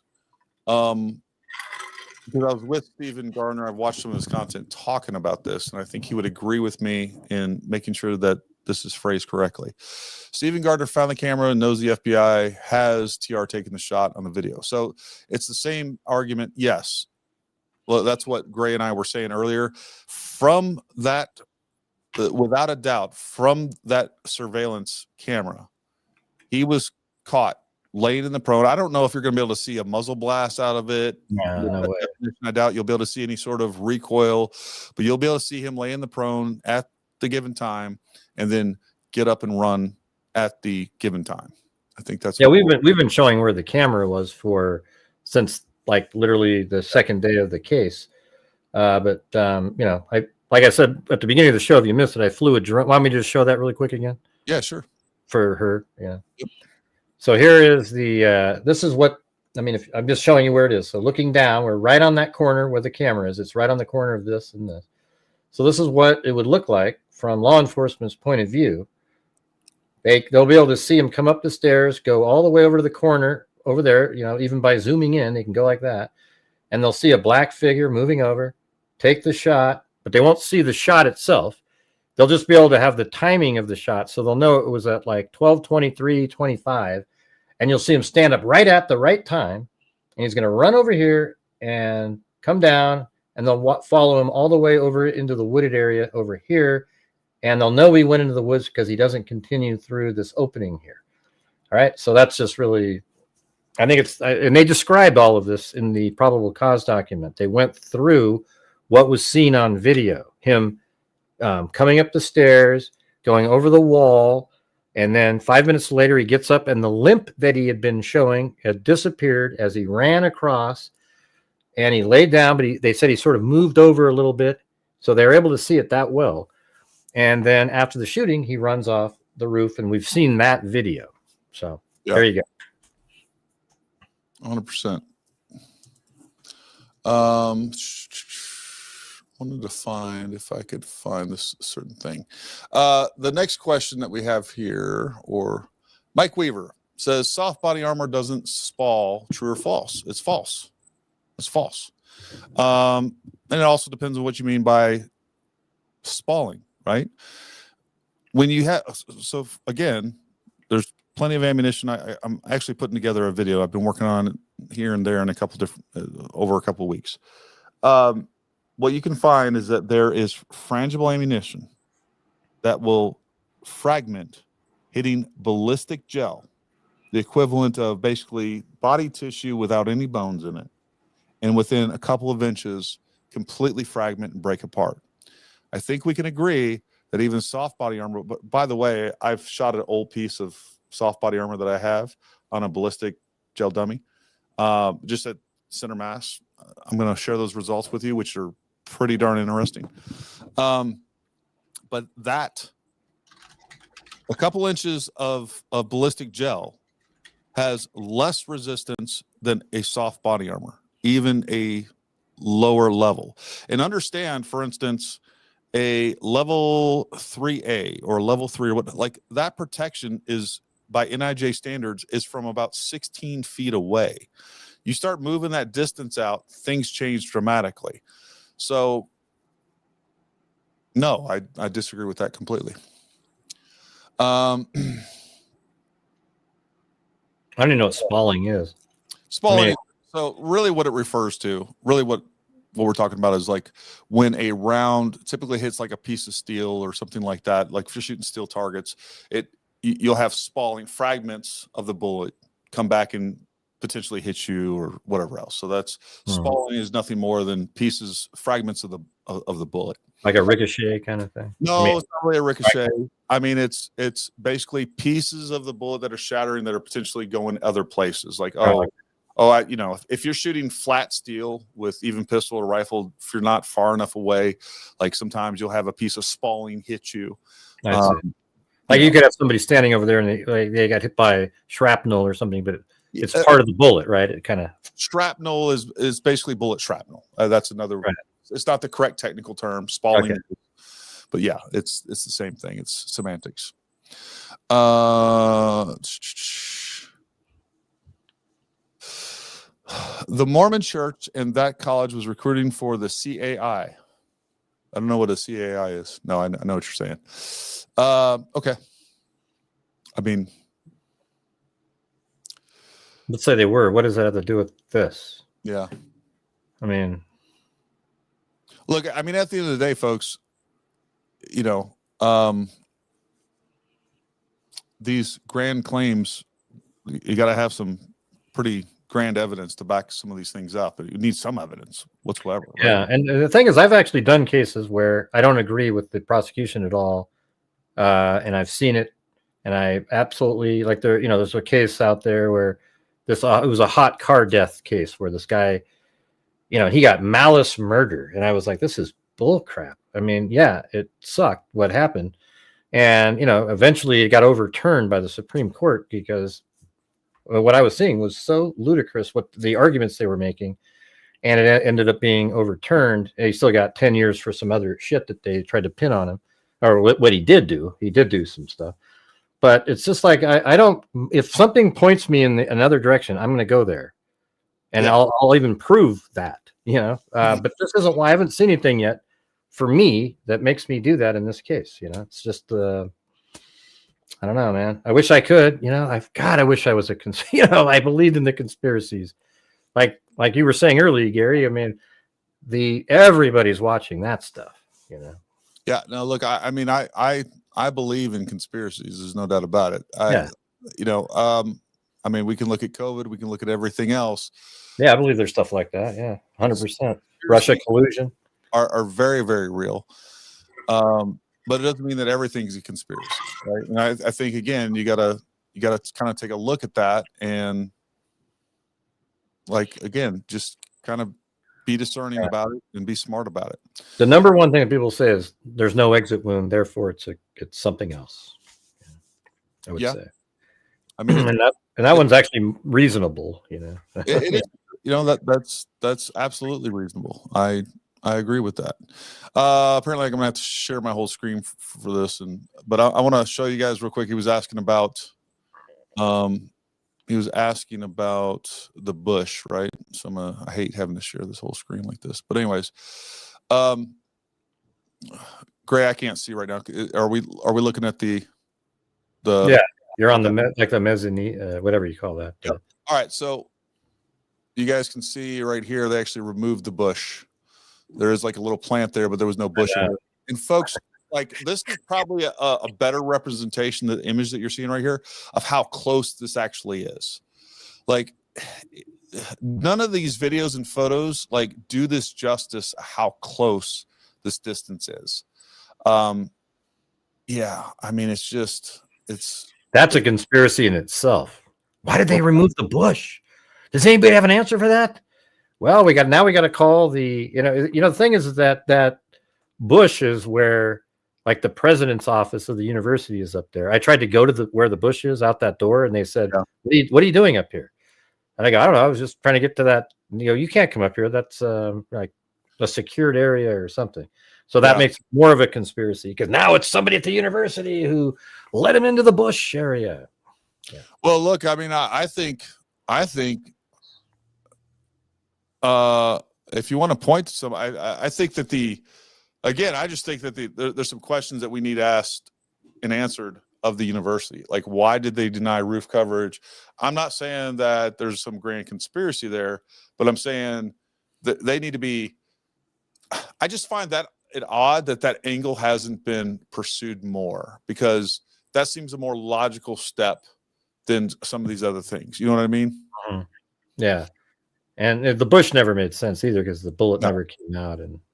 And I'm telling you, folks, like, if you were actually there and you looked over there and like, it's as close as it actually is, like, there was somebody standing there or near there shooting a gun, you'd be like, that is preposterous. Or even on top of the roof, or anything. Like, it is so close. There's so many people, and that person would be highlighted so easily.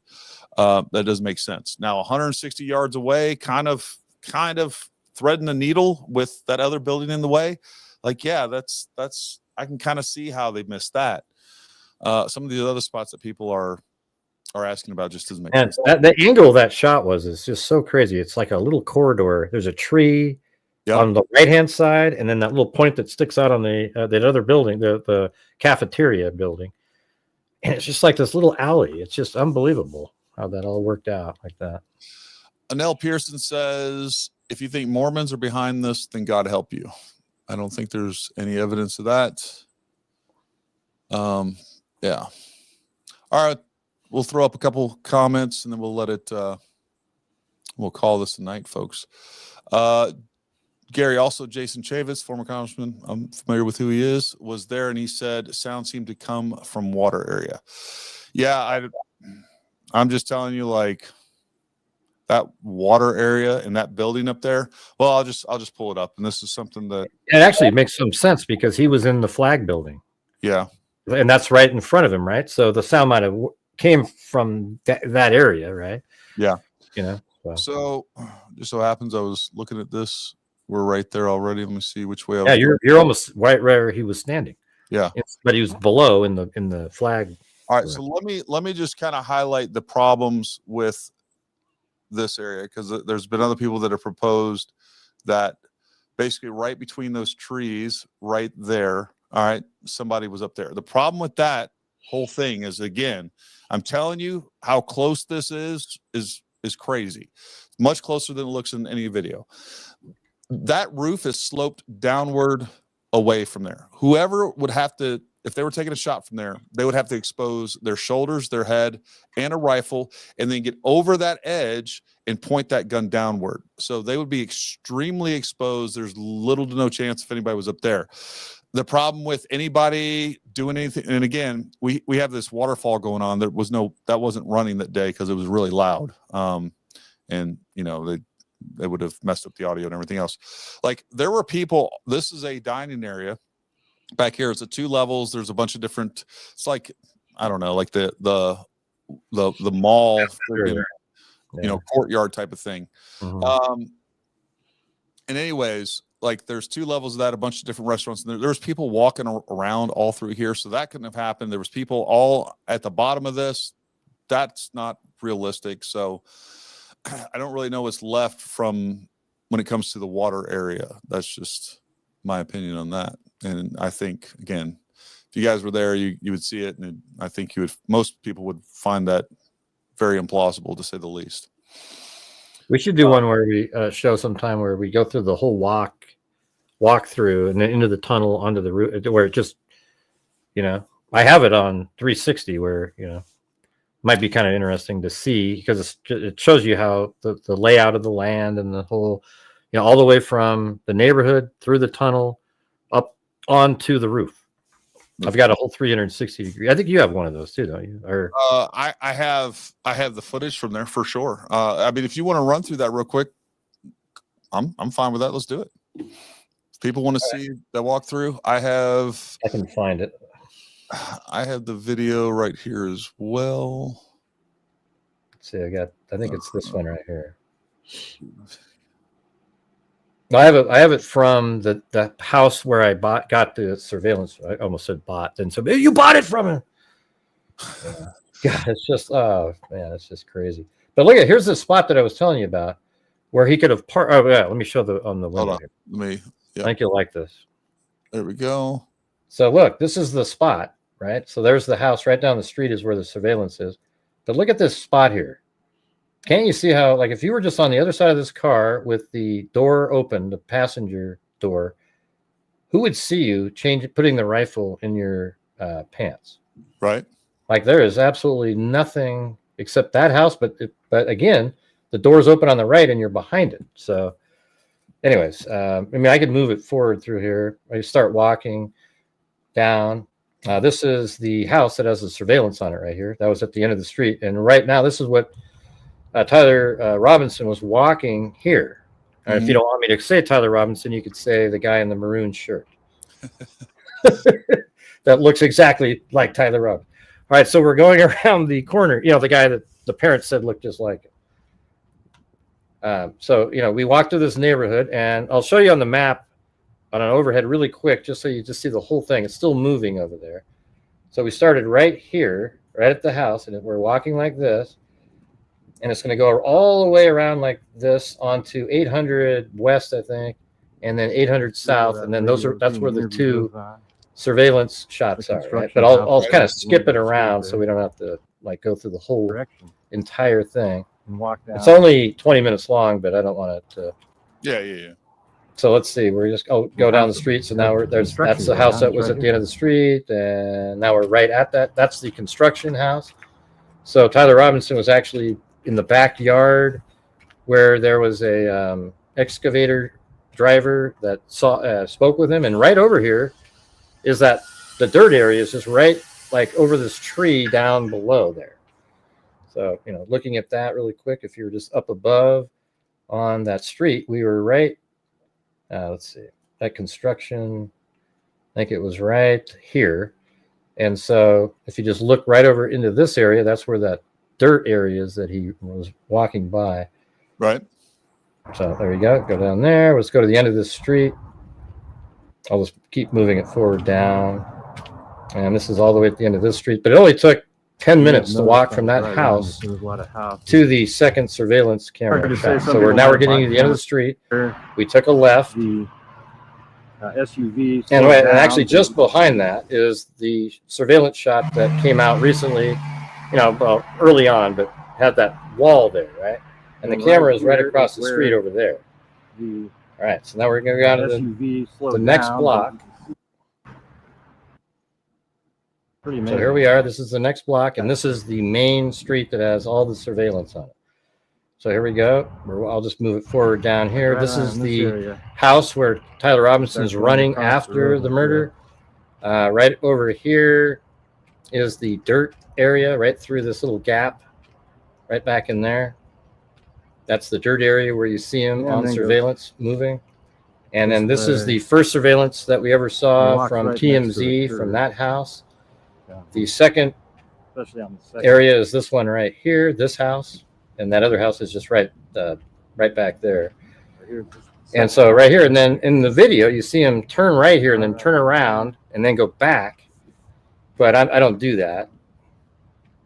And so he goes onto the grass right there. See, just came from right there. And you come down, and here's this little bridge that you go over. All right, and he chose this specifically because he had a gun in his pants. He didn't want to climb over this wall or go down the steps over there, but right here, it puts you right down to the level. Now, I accidentally go around to the right there, so I'll just move it forward to where I get to the right spot. Here it is right there. I'm up on this upper one he was walking on, and he makes his way to the tunnel. And then let me go back a little bit here. Right there is the camera in this area that was filming as he came down the tunnel, just like I am right now. See, there's the camera. There's the camera.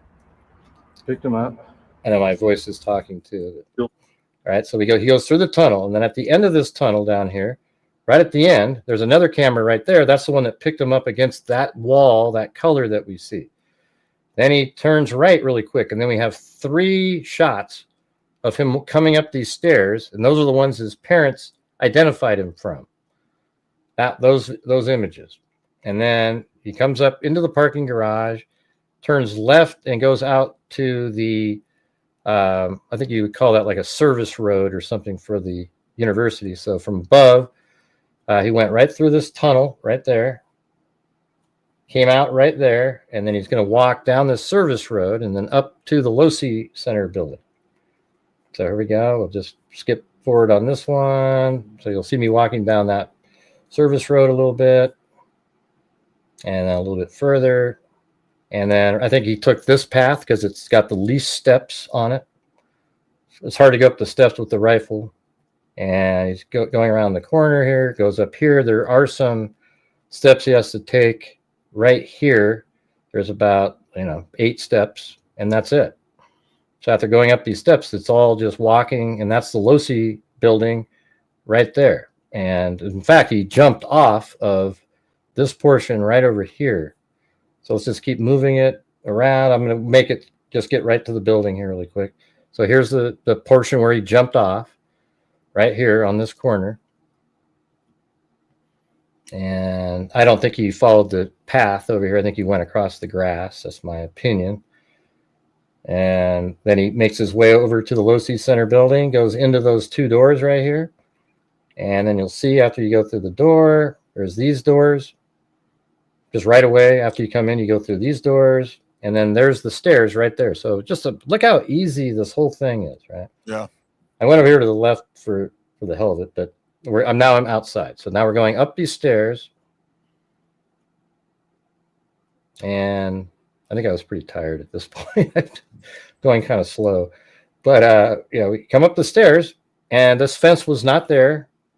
None of that was. And you could just walk. Oh, this one here was, but you could go right over there. This tall one was not there, nor was the handrails were there, but the fence. Right. Yeah. So this fence that we're looking at right here is not there, and nor was that camera.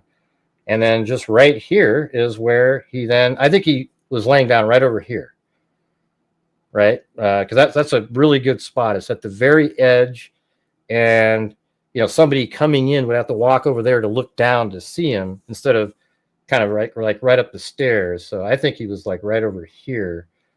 and put the gun together, got up and then ran over to the corner and took the shot. And then he walked around the building, jumped off the roof right over here, jumped down, and then ran over to the wooded area. I mean, it's probably the easiest thing I've ever, it's just, that's the part that really is the thing that I took away, was this, like, how simple this whole thing was. Once the plan was in motion, there's almost no way it would have been derailed other than some random person being up on this walkway probably would have called it off, I think.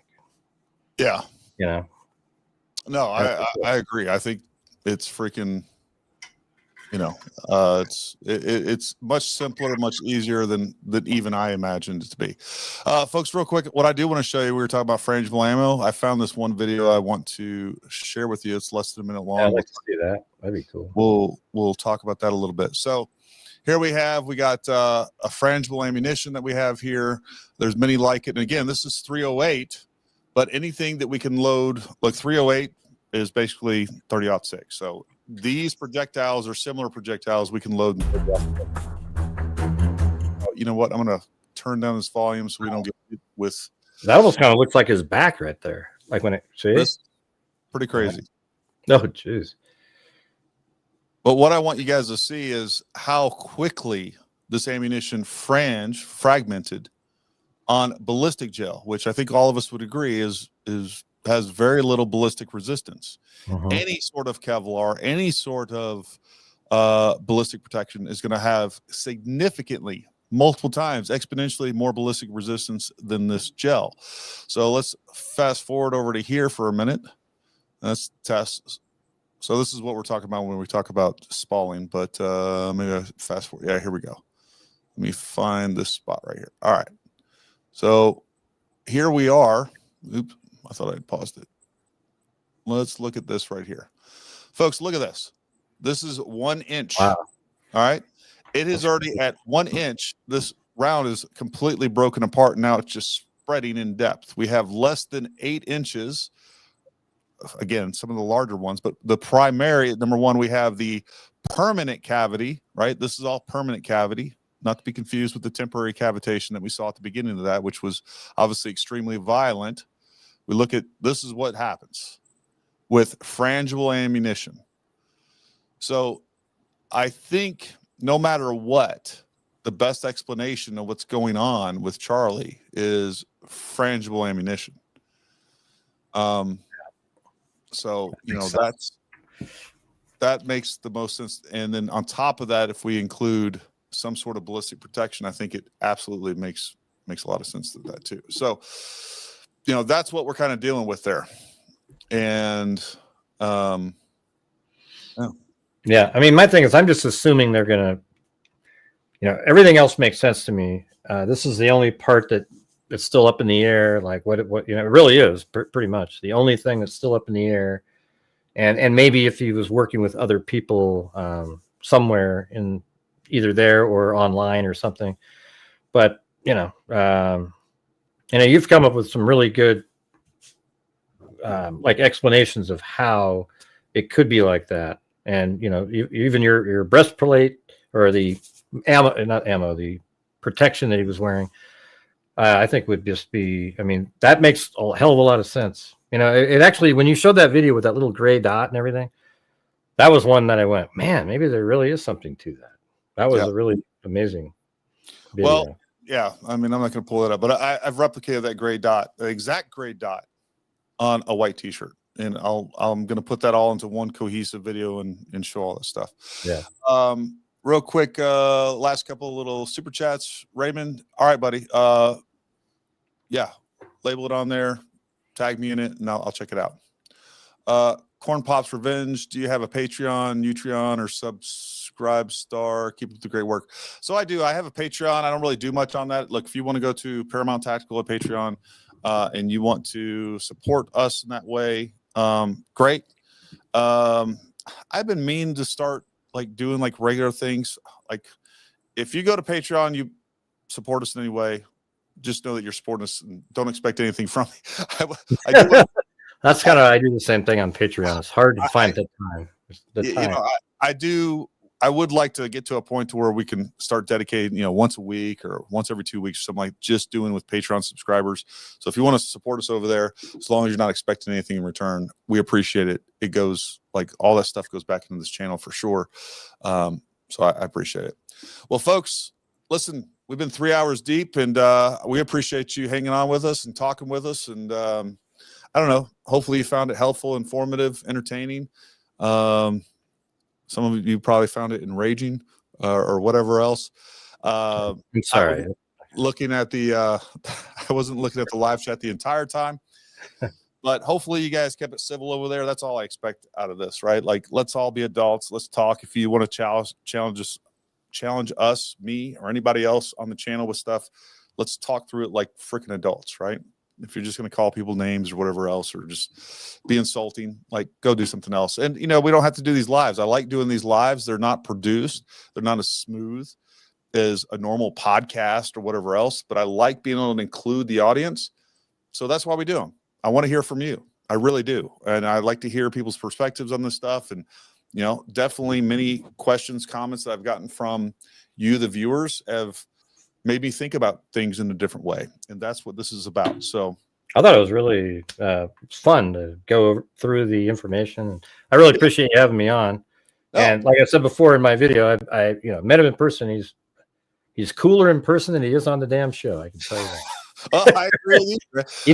Even though now that I heard that he plays pickleball, it's dropped a bit. Okay. I went from here to here. No, and Gray's the same way, man. Gray's a lot of fun to hang out with. He has a killer sense of humor, and I enjoyed hanging out with you. And I look forward to doing it again in the near future. And Gray's going to work on his people skills. He's going to become the friendliest guy ever. I am. I'm trying. I just recently I've been saying, okay, guys, do not time out anybody that has these conspiracy theories. Let me try to, have them explain it to me, and they never respond, ever. Well, that's the crazy part. Yeah, at least I tried, though. So. You know what? Again, you know what? You're going to be a better you next year. By this time next year, Gray. That's all we can ever do. If that's even possible. I mean, I'm so amazing as it is. Hey, you guys, if you're not following Gray, go follow Gray. If you're not following us, follow us. Yeah, go. We'll definitely do some more live streams together in the future and other content. Who knows? Maybe we'll end up out at Las Vegas doing some investigative work out there. That'd be pretty cool. Yeah. Maybe we can schedule that right before SHOT Show. I always go to SHOT Show every year. Maybe we can meet up and see what we can find out before that. I do think I want to find out what happened, and I have some theories about what went on. I think there was a lot of theatrics involved with that, and I don't mean that to be it was fake. What I mean is, well, I don't know. We'll explore that another time. Well, listen, folks, we really appreciate you tuning in. We really appreciate your support. Gray, don't go anywhere. Like, subscribe, go follow Gray. Go follow me on Twitter. I'm going to start doing a lot more content on Twitter. That's a social media platform I hadn't really played with. I'm getting better at it, and I understand it a little bit more. So anyways, we're doing more stuff on there. But until next time, stay armed, stay ready. We'll talk to you soon.